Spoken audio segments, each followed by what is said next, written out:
तुमने अभी कहा था कि वाइफ सबसे ज्यादा सिमिलर होती है, और अगले ही पल वह एक सिंगल डॉग से 10,000 साल तक रिबॉर्न होकर एक स्कमबैग बन गया था। वह एक डोमेस्टिक वायलेंस करने वाला आदमी था, लेकिन फिर भी उसने एक पॉपुलर फ्लावर जैसी लड़की को अपनी वाइफ बनाया, और उससे एक प्यारी सी बेटी भी हुई थी। लेकिन अपनी वाइफ के साथ लव अफेयर खत्म होने के बाद उसे अचानक कंपनी से फायर कर दिया गया, जिस पर वह सोचता है कि यह सब सिर्फ इसलिए हुआ क्योंकि उसने इस सैसी स्टार से शादी की थी, और इसी वजह से उसका करियर खत्म हो गया। यह सोचकर तुम मन ही मन उसे बैस्टर्ड कहकर गाली देते हो, जिस पर चाइल्ड को गोद में लिए हुई शिया शियाओ जब देखती है कि तुम लगातार उसकी तरफ देख रहे हो, तो वह सबकॉन्शियसली मेनमेन को और भी कसकर अपनी आर्म्स में पकड़ लेती है। उसकी आंखों में टीयर्स भर जाते हैं। उसने कभी मेनमेन को लेकर भागने के बारे में नहीं सोचा था, लेकिन वह खुद भी एक ऑर्फन थी, और फैमिली का सारा पैसा इसी डीमन के हाथ में था। जिस पर उन दोनों के डरे हुए चेहरे को देखकर तुम एक गहरी सांस लेते हो, फिर उठकर अपने अंदर के डार्क हैंडल को कंट्रोल करते हो। इसके बाद तुम धीरे से खड़े होते हो, रूम में घूमकर लाइट ऑन करते हो, और वार्म ऑरेंज लाइट पूरे कमरे में फैल जाती है,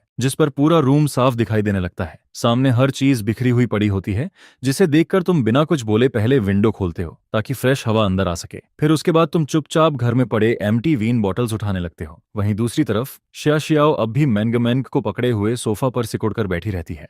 बस उसकी आंखों में थोड़ा सा फर्क दिखाई देता है, जिस पर तुम मदर और डॉटर को डिस्टर्ब नहीं करते, बल्कि किचन से एक टॉवेल उठाकर टेबल साफ करने लगते हो। फिर धीरे धीरे पूरा घर साफ करते जाते हो, जब तक कि घर पूरी तरह स्पॉटलेस नहीं हो जाता, और तब तक तुम्हारे माथे पर स्वेट आ चुका होता है। इसके बाद तुम बेडरूम से अपने क्लीन क्लॉथ्स निकालते हो और बाथरूम के अंदर चले जाते हो, जिस पर शिया शियाओ बाथरूम का बंद डोर देखती है, और उसका अब तक डरा हुआ बॉडी आखिरकार एक लंबी सांस छोड़ता है। फिर वह सामने साफ किए हुए कमरे को देखती है, और उसकी आंखों में एक अजीब सा कंफ्यूजन दिखाई देता है। मम्मी, मुझे भूख लगी है, मेंगमेंग अपनी बड़ी बड़ी आंखों से अपनी मदर को देखते हुए कहती है, जिस पर शिया शियाओ धीरे से कहती है, मेंगमेंग गुड, मम्मी अभी थोड़ी देर में तुम्हारे लिए खाना बनाएगी। वह खुद के लिए और अपनी बेटी के लिए कुछ बना ही रही होती है, तभी बाथरूम का डोर खुलता है, जिस पर तुम बाहर निकलते हो, और टूटी हुई सोफा पर बैठी हुई मदर और डॉटर एक साथ फिर से सिमट जाती हैं। लेकिन तुम सिर्फ सिर हिलाते हो और उन दोनों को इग्नोर करके दरवाजा खोलते हो और बाहर चले जाते हो, जिस पर शिया शियाओ कुछ देर के लिए स्टंडन रह जाती है। उसकी आंखों में फिर से थोड़ा डिस्पियर आने लगता है। क्या वह फिर से बाहर वाइन लेने गया है? क्या उसने अभी तक इनफ नहीं पिया? अब वह और मेंगमेंग फिर से भूखे रहने वाले हैं। यह सोचकर शिया शियाओ अपने होंठ काट लेती है। उसकी आंखें लाल होने लगती हैं और टीयर्स रुकने का नाम नहीं लेते, जिस पर मेंगमेंग घबरा जाती है और कहती है, मम्मी रो मत, मेंगमेंग को भूख नहीं लगी है। मेंगमेंग को लगता है कि शायद उसकी भूख की वजह से ही उसकी मदर रो रही है, जिस पर वह अपने छोटे छोटे व्हाइट हाथों से ऑकवर्ड तरीके से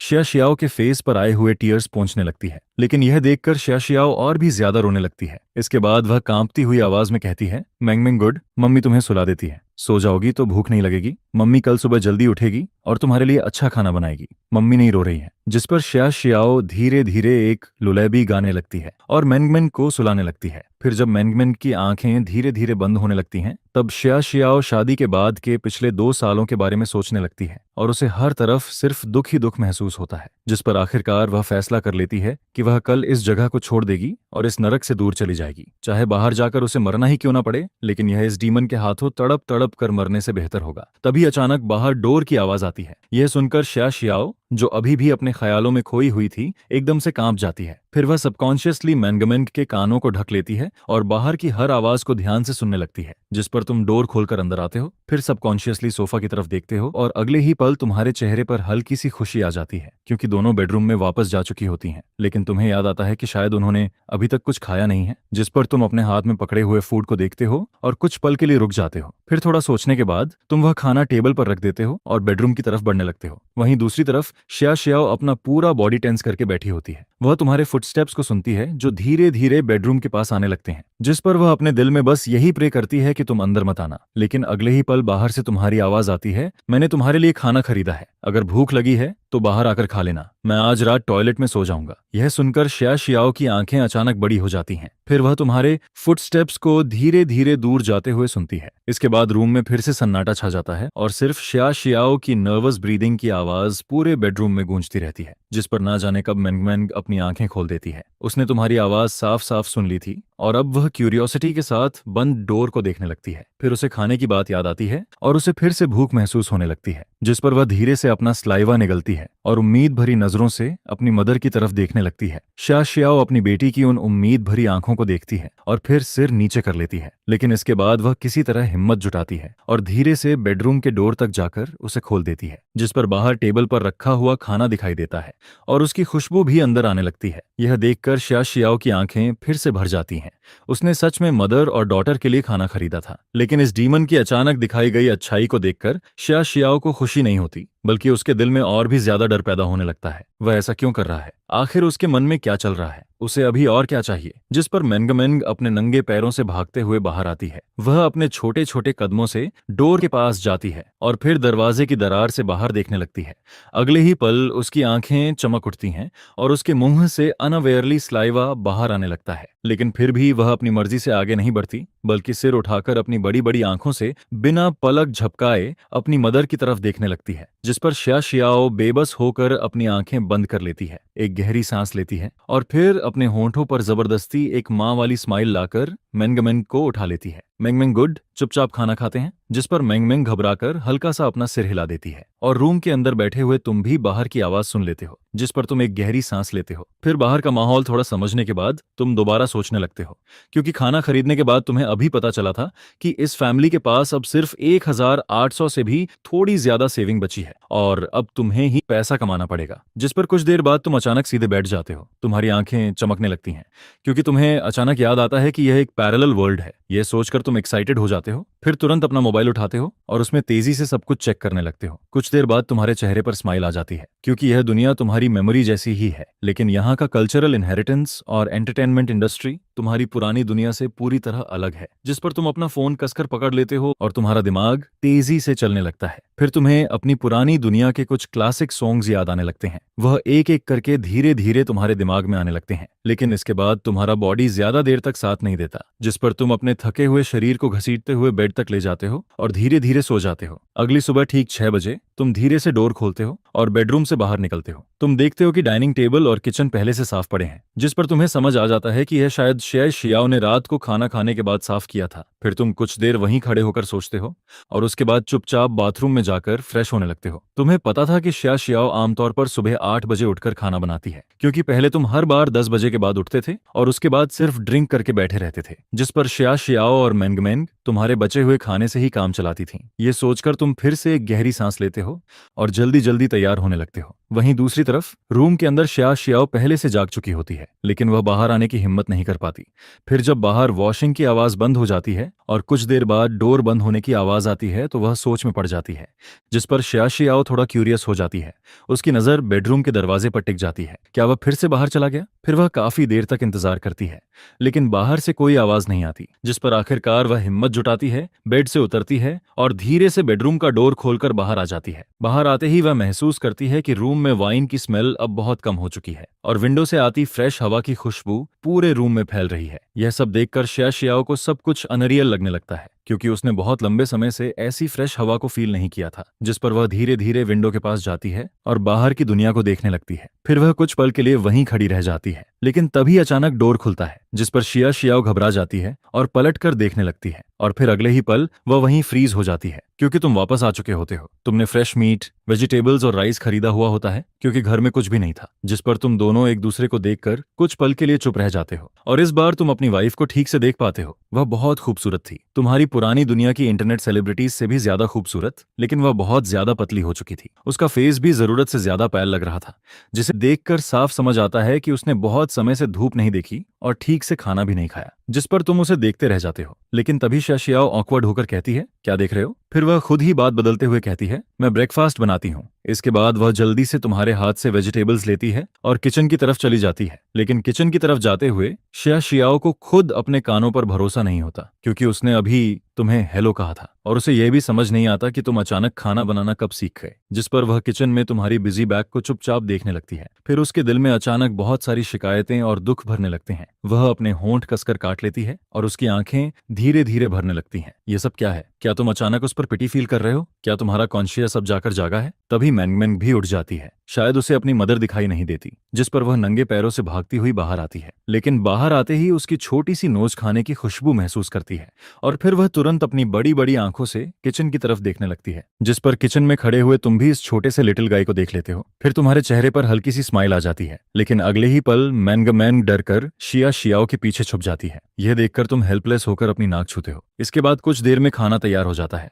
फिर तुम दूर खड़ी हुई मदर और डॉटर की तरफ देखते हो और कहते हो हाथ धो लो और आकर खाना खा लो, जिस पर मैंगमैन के मुंह में साफ साफ पानी आने लगता है, लेकिन फिर भी वह वहीं खड़ी रहती है और शिया शियाओ भी सामने के सीन को थोड़े डर के साथ देख रही होती है। तुम्हारे दिल में उम्मीद थी कि शायद वह दोनों तुम्हारे साथ बैठेंगी, लेकिन जब तुम उन्हें अब भी तुमसे गार्ड करते हुए देखते हो तो तुम्हारे दिल की सारी एक्सपेक्टेशन धीरे धीरे खत्म होने लगती है, जिस पर तुम एक गहरी सांस लेते हो और कहते हो तुम लोग पहले खा लो। यह कहकर तुम सीधे टॉयलेट रूम में चले जाते हो। वहीं दूसरी तरफ शिया शियाओ कुछ देर तक वहीं खड़ी रहती है। वह टॉयलेट का बंद डोर देखती है, फिर अपनी बेटी की आंखों में भरी हुई उम्मीद को देखती है, जिस पर उसका दिल और भी भारी हो जाता है। फिर वह धीरे से कहती है, मैंगमैन हाथ धो लो और जाकर खाना खा लो। टेबल पर तुम्हारे बनाए हुए मिलेट पॉरेज रखा होता है। उसकी स्मेल बहुत अच्छी आ रही होती है। साथ में 2 साइड डिशेज और एक छोटी सी बाउल में स्टीम्ड एग भी रखा होता है, जिस पर स्टीम्ड एग देखते ही मैंगमैन की आंखें चमक उठती हैं। फिर वह एक्साइटेड होकर पूछती है, मम्मी ये डैड ने मैंगमैन के लिए बनाया है, जिस पर शिया शियाओ कुछ पल के लिए कुछ नहीं बोल पाती। फिर वह अपनी बेटी की उम्मीद भरी आंखों को देखकर धीरे से सिर हिला देती है। यह देखकर मैंगमैन की आंखें और भी ज्यादा चमकने लगती हैं। फिर वह जल्दी से स्पून उठाती है, स्टीम्ड एग का एक बाइट लेती है और तुरंत अपने मुंह में डाल लेती है, क्योंकि यह पहली बार था जब डैड ने उसके लिए खाना बनाया था और वह उसे बहुत टेस्टी लगता है। वहीं दूसरी तरफ शिया शियाओ सिर्फ चुपचाप खाना खाती रहती है।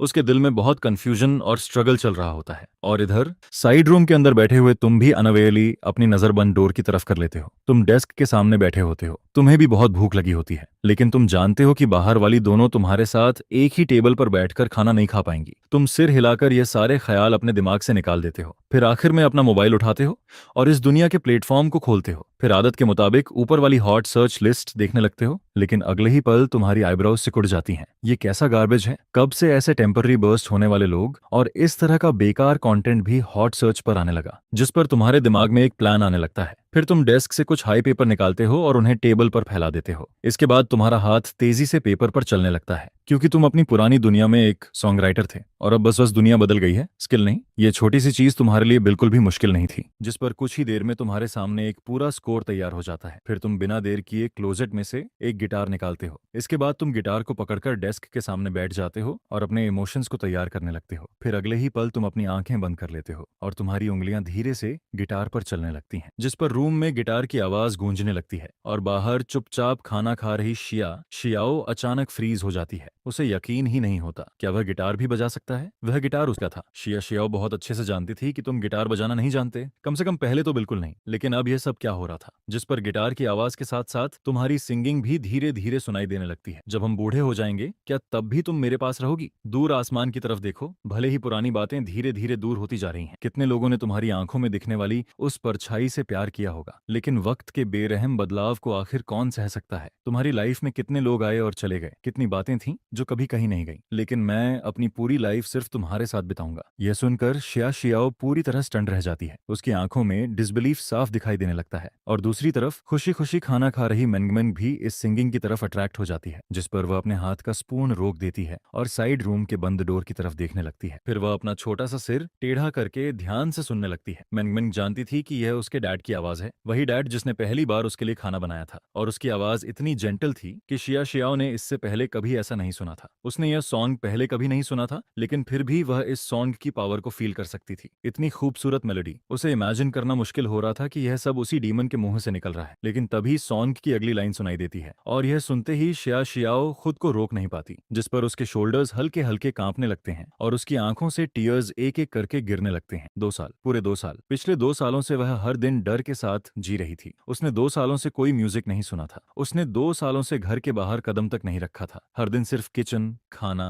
तेल, नमक और इस आदमी के साथ बीतता था और धीरे धीरे उसे लगता था कि यह आदमी एक डीमन बनता जा रहा है। और अब जब उसने आखिरकार यहाँ से भागने की हिम्मत जुटाई थी, तभी वह अचानक ऐसा सॉन्ग गाने लगता है। वह आखिर कहना क्या चाहता है? वह अचानक इतना बदल कैसे गया? जिस पर शिया शियाओ पूरी तरह टूटने लगती है। वह फिर से कंफ्यूज हो जाती है। उसे आगे की जिंदगी से डर लग रहा था, उसे तुम्हारे इस अचानक चेंज से भी डर लग रहा था और सबसे ज्यादा उसे इस बात का डर था कि कहीं यह सब सिर्फ एक सपना ना हो। फिर उसी वक्त सिंगिंग रुक जाती है, जिस पर मेंगमेंग अपनी मदर को रोते हुए देख लेती है। वह घबराकर तुरंत शिया शियाओ की गोद में चढ़ जाती है और अपने छोटे छोटे हाथों से उसके टीयर्स पोंछने लगती है। मम्मी रो मत, रो मत, मेंगमेंग तुम्हें फू करके ठीक कर देगी। मेंगमेंग को लगता है कि उसकी मदर को फिर से दर्द हो रहा है, जिस पर वह शिया शियाओ के टीयर्स पोंछते हुए अपना छोटा सा फेस ऊपर उठाती है और उसके कॉलर को थोड़ा नीचे खींचकर वहां फू करने लगती है। लेकिन कॉलर के नीचे उसकी उंगलियों के बीच और शिया शियाओ की बैक पर बहुत सारे पुराने स्कार्स दिखाई दे रहे होते हैं। और इधर तुम्हें बाहर मदर और डॉटर के साथ क्या हो रहा है इसके बारे में कुछ भी पता नहीं होता, क्योंकि उसी वक्त नफरत तुम अपना फोन उठाकर वीडियो रिकॉर्ड करना शुरू कर देते हो। तुम वीडियो में अपना फेस नहीं दिखाते, सिर्फ तुम्हारी नोज के नीचे का हिस्सा दिखाई देता है और तुम्हारे हाथ में गिटार होता है जिस पर तुम अपना थ्रोट साफ करते हो। इस बार तुम पहले से ज्यादा सीरियस हो जाते हो, फिर पूरे सॉन्ग को शुरू से आखिर तक दोबारा गाते हो। इसके बाद तुम वीडियो को सेव करते हो, फिर शुरू और आखिर की एक्स्ट्रा आवाज को हटाते हो। उसके बाद ऑडियो अलग निकालते हो और साथ में लिरिक्स भी ऐड कर देते हो। फिर तुम इंटरनेट पर उसका कॉपीराइट सबमिट कर देते हो। सब कुछ करने के बाद तुम आखिर में एक टाइटल लिखते हो, एक ओरिजिनल सॉन्ग सिर्फ आप सबके लिए। उम्मीद है आपको पसंद आएगा। लाइक और सपोर्ट जरूर करना, जिस पर वीडियो सक्सेसफुली अपलोड हो जाता है। इसके बाद तुम धीरे से एक लंबी सांस छोड़ते हो और थोड़ा रिलैक्स फील करते हो। फिर तुम्हें याद आता है कि पता नहीं वह दोनों खाना खा चुकी हैं या नहीं, और अब तुम्हें खुद भी बहुत भूख लग रही थी, जिस पर तुम अपना पेट पकड़ते हो और आखिरकार इंतजार नहीं कर पाते। फिर धीरे से डोर खोलते हो, उसमें एक छोटी सी गैप बनाते हो और चोरों की तरह बाहर झांकने लगते हो, जिस पर सामने तुम्हें शिया शियाओ दिखाई देती है। वह मेंगमेंग को गोद में लिए डाइनिंग टेबल से उठ रही होती है। उसकी आंखें लाल होती हैं जैसे वह अभी अभी रोई हो। फिर वह तुम्हें देख लेती है, जिस पर वह कुछ पल के लिए वहीं रुक जाती है, लेकिन अगले ही पल वह जल्दी से मेंगमेंग को पकड़कर वापस बेडरूम में चली जाती है। और इधर तुम आखिरकार चैन की सांस लेते हो, क्योंकि अब तुम खाना खा सकते थे। फिर तुम टेबल की तरफ देखते हो जहां तुम्हारे लिए कुछ खाना बचा हुआ होता है। यह देखकर तुम्हें थोड़ी खुशी होती है, जिस पर तुम मिलेट पॉरेज उठाते हो और बड़े बड़े बाइट्स में खाना शुरू कर देते हो। फिर थोड़ी ही देर में तुम टेबल का सारा खाना खत्म कर देते हो और आखिर में चुपचाप सब साफ करने लगते हो। तुम पूरे रूम में घूमकर इस घर का लेआउट देखते हो, जो कि 21 हॉल वाला सिर्फ 50 स्क्वायर मीटर का हाउस होता है, जिसे तुम दोनों ने शादी के वक्त खरीदा था। और घर के अंदर की चीजें भी उस समय बिल्कुल बेकार थीं। ये चीजें काफी समय से टूटी फूटी सी लगती हैं, जिस पर तुम सिर हिलाते हो, फिर वापस सोफा पर जाकर बैठ जाते हो। ये सोच पाना भी मुश्किल लगता है कि हारुका शिमोनिशी और उसके बच्चे इस माहौल में 2 साल तक कैसे रहे होंगे और ज्यादा बाहर भी नहीं गए हों। ये फीलिंग बिल्कुल किसी प्रिजन में रहने जैसी लगती है। तुम ये भी जानते हो कि अभी कुछ समय तक तुम कुछ बदल नहीं सकते हो, जिस पर तुम सिर्फ उस छोटे सोफा पर बैठकर अपना मोबाइल चलाते हो और सर्च करते हो कि घर को कैसे मेंटेन किया जाता है, किसी बच्चे को खुश कैसे किया जाता है, एक अच्छा फादर कैसे बना जाता है, जिसके जवाब में इंटरनेट पर अलग अलग तरह के आंसर्स आते हैं। तभी तुम फोन से नजर उठाते हो, जिस पर मेन रूम का डोर अचानक से फिर खुलता है और तुम आवाज की तरफ देखते हो। वहां से एक छोटा सा सिर बाहर आता है। मेंगमेंग अपना सिर थोड़ा टेढ़ा करके देखती है और अपनी माँ जैसी ही भरोसे वाली आंखों से तुम्हें क्यूरियस होकर देखती रहती है। उसकी चमकती हुई क्यूट और साफ आंखें तुम्हारा दिल पिघला देती हैं, लेकिन उसका छोटा सा फेस बहुत ज्यादा पतला लगता है, बिल्कुल उसकी माँ की तरह। अगर उसका चेहरा थोड़ा और गोल होता तो वह और भी ज्यादा अच्छी लगती, क्योंकि पहले माँ और बेटी पूरे दिन सिर्फ बचा हुआ खाना ही खा पाती थी और वह छोटी बच्ची वाइन मिले हुए खाने को खा भी नहीं सकती थी, जिस पर पुराना मालिक उन दोनों को पैसे भी नहीं देता था। इसलिए वे दोनों सिर्फ किसी तरह एक वक्त का पेट भर खाना खाती थी। तुम मेंगमेंग का चेहरा देखते हो और सबकॉन्शियसली मुस्कुराना चाहते हो, लेकिन तुम्हारे होंठ खुलने से पहले ही मेंगमेंग तुरंत डोर फिर से बंद कर देती है और भागकर वापस चली जाती है, जिसके बाद तुम्हें रूम के अंदर से शियाओ की साफ और हल्की आवाज सुनाई देती है। वह बच्चे को समझा रही होती है, जिस पर उसके चेहरे पर हल्की सी स्माइल भी होती है। यह देखकर तुम बेबस होकर अपनी नाक छूते हो और ऐसे ही धीरे धीरे टाइम गुजरता रहता है। दोपहर होने तक तुम अपना फोन नीचे रखते हो और खड़े हो जाते हो। अब लंच बनाने का टाइम हो चुका होता है। तभी बेडरूम का डोर खुलता है और एक्सप्रेशनलेस शियाओ कपड़ों का एक ढेर उठाए हुए बाहर आती है, जैसे उसने सोफा के सामने खड़े तुम्हें देखा ही नहीं हो। तुम बाथरूम नहीं जा सकते, लेकिन तुम साफ देखते हो कि बाहर आते ही उसका शरीर थोड़ा स्टिफ हो जाता है, शायद वह कपड़े धोने जा रही होती है। तभी तुम्हें अचानक याद आता है कि कल जिन कपड़ों में तुम उठे थे वो अभी भी वॉशिंग मशीन में पड़े हुए हैं। यह सोचते ही तुम भी जल्दी से बाथरूम की तरफ बढ़ते हो। शियाओ बहुत नर्वस हो जाती है। उसे उम्मीद नहीं होती कि तुम घर पर होगे, क्योंकि आमतौर पर इस टाइम तक तुम अपने बेकार दोस्तों के साथ ड्रिंक करने बाहर निकल जाते थे। वह तुम्हारे कदमों की आवाज सुनती है जो धीरे धीरे उसकी तरफ आती है, जिस पर उसका दिल और ज्यादा घबराने लगता है और उसका शरीर थोड़ा सा हिलता है। तभी तुम कहते हो, मेरे कपड़े अभी भी वॉशिंग मशीन में हैं, क्या तुम मुझे पहले उन्हें निकालकर सुखाने दोगी? तुम्हारी वही जानी पहचानी आवाज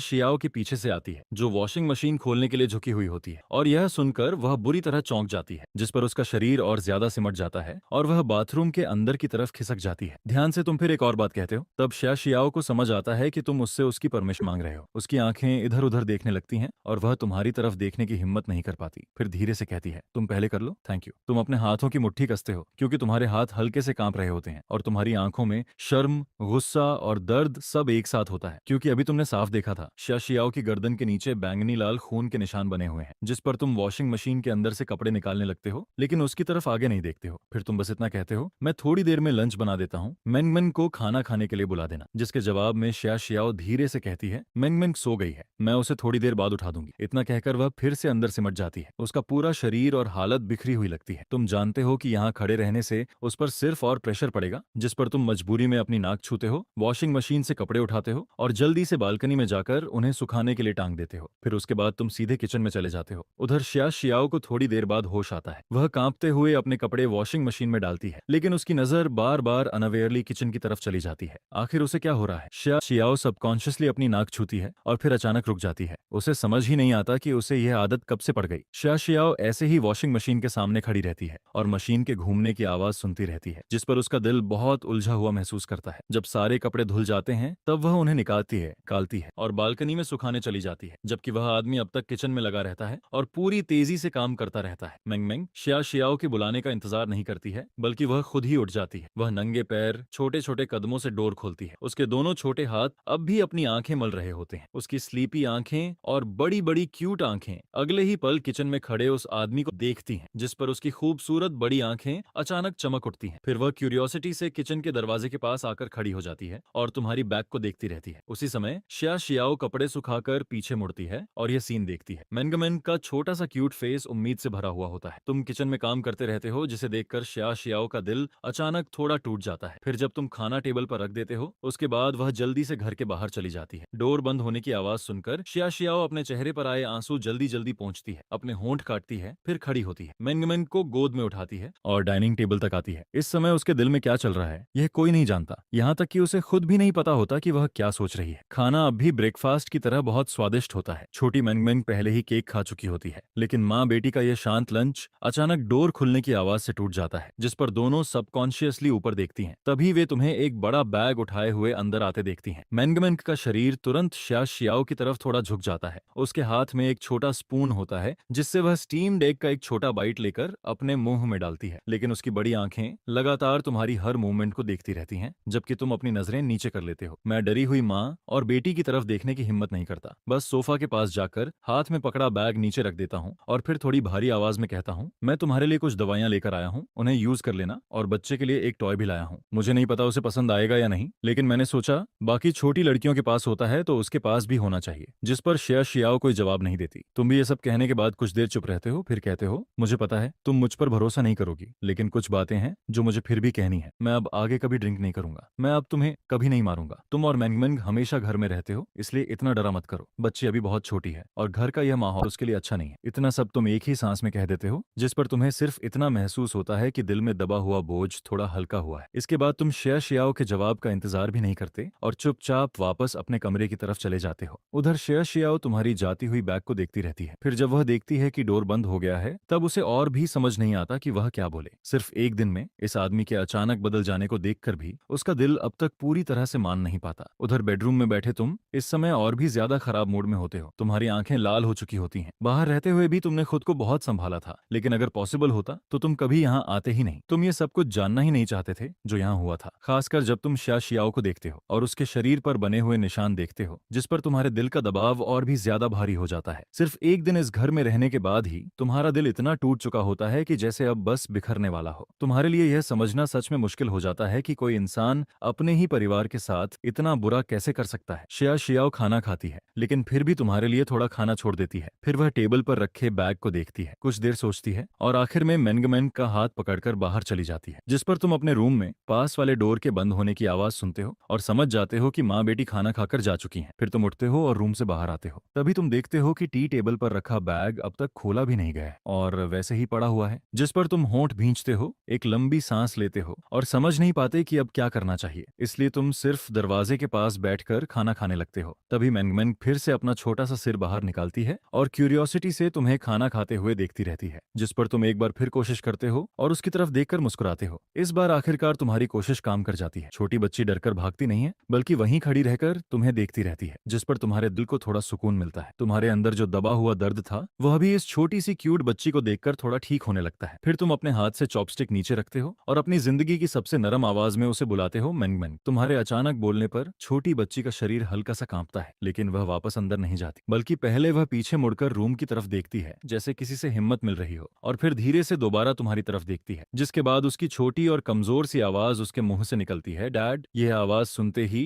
तुम्हारा पूरा शरीर जैसे रुक जाता है, तुम्हारी आंखें तुरंत भर जाती हैं। यहाँ आने के बाद यह सबसे खूबसूरत आवाज होती है जो तुमने सुनी होती है। मैंग मैंग अपना छोटा सा सिर टेढ़ा करती है और कंफ्यूज होकर अपने इस रोते और हंसते हुए फादर को देखती है, जैसे वह सोच रही हो कि कोई इंसान एक साथ हंस भी कैसे सकता है और रो भी सकता है। जिस पर तुम खुद को धीरे से संभालते हो और उस छोटी बच्ची को जवाब देते हो। फिर तुम खड़े होते हो, सोफा के पास जाते हो और अभी अभी खरीदा हुआ शीप वाला डॉल निकालकर हाथ में पकड़ लेते हो। मेंग मेंग पहले तुम्हारे हाथ में पकड़े डॉल को देखती है, फिर रूम की तरफ देखती है। उसके बाद काफी देर तक चुप रहने के बाद वह धीरे धीरे तुम्हारी तरफ चलकर आती है और तुम्हारे पास आकर हल्का सा सूंघती है। फिर उसके चेहरे पर एक खुश स्माइल आ जाती है और वह कहती है, डैडी से अब स्मेल नहीं आती। जिस पर मेंग मेंग फिर से तुम्हारे हाथ में पकड़े डॉल को देखती है और तुम जल्दी से लेकिन बहुत जेंटल और सीरियस होकर कहते हो, मेंग मेंग। मेंग मेंग अपने दोनों हाथ थोड़ा आगे बढ़ाती है जैसे वह तुम्हारे हाथ से वह डॉल लेना चाहती हो, लेकिन फिर भी उसमें अपना हाथ आगे करने की हिम्मत नहीं होती। वह सिर्फ अपनी बड़ी काली और चमकती आंखों से तुम्हें देखती रहती है। तुम्हारी नजरें लगातार मेंग मेंग पर ही होती हैं, इसलिए तुम उसकी हर छोटी मूवमेंट देख लेते हो, जिस पर तुम धीरे धीरे नीचे झुकते हो और तब तक झुकते हो जब तक तुम मेंग मेंग के बराबर नहीं आ जाते। फिर तुम बहुत आराम से वह टॉय उसके हाथ में रख देते हो, जिस पर मेंग मेंग आखिरकार अपना पसंदीदा टॉय पकड़ लेती है। उसकी आंखें तुम्हारे चेहरे से हटकर डॉल पर चली जाती हैं। उसके छोटे हाथ सिर्फ उस डॉल की मुलायम ड्रेस को छूते हैं और उसी पल उसकी आंखें खुशी से आधी चांद जैसी हो जाती हैं। तुम अपने सामने खड़ी उस छोटी बच्ची को देखते हो जो अपने टॉय को दिल से लगाए खड़ी होती है, जिस पर तुम्हारे दिल का सारा डर जैसे टूटने लगता है। खासकर जब तुम पास से उसके छोटे से क्यूट फेस को देखते हो और उसके शरीर पर पहने हुए उस कपड़े को देखते हो जो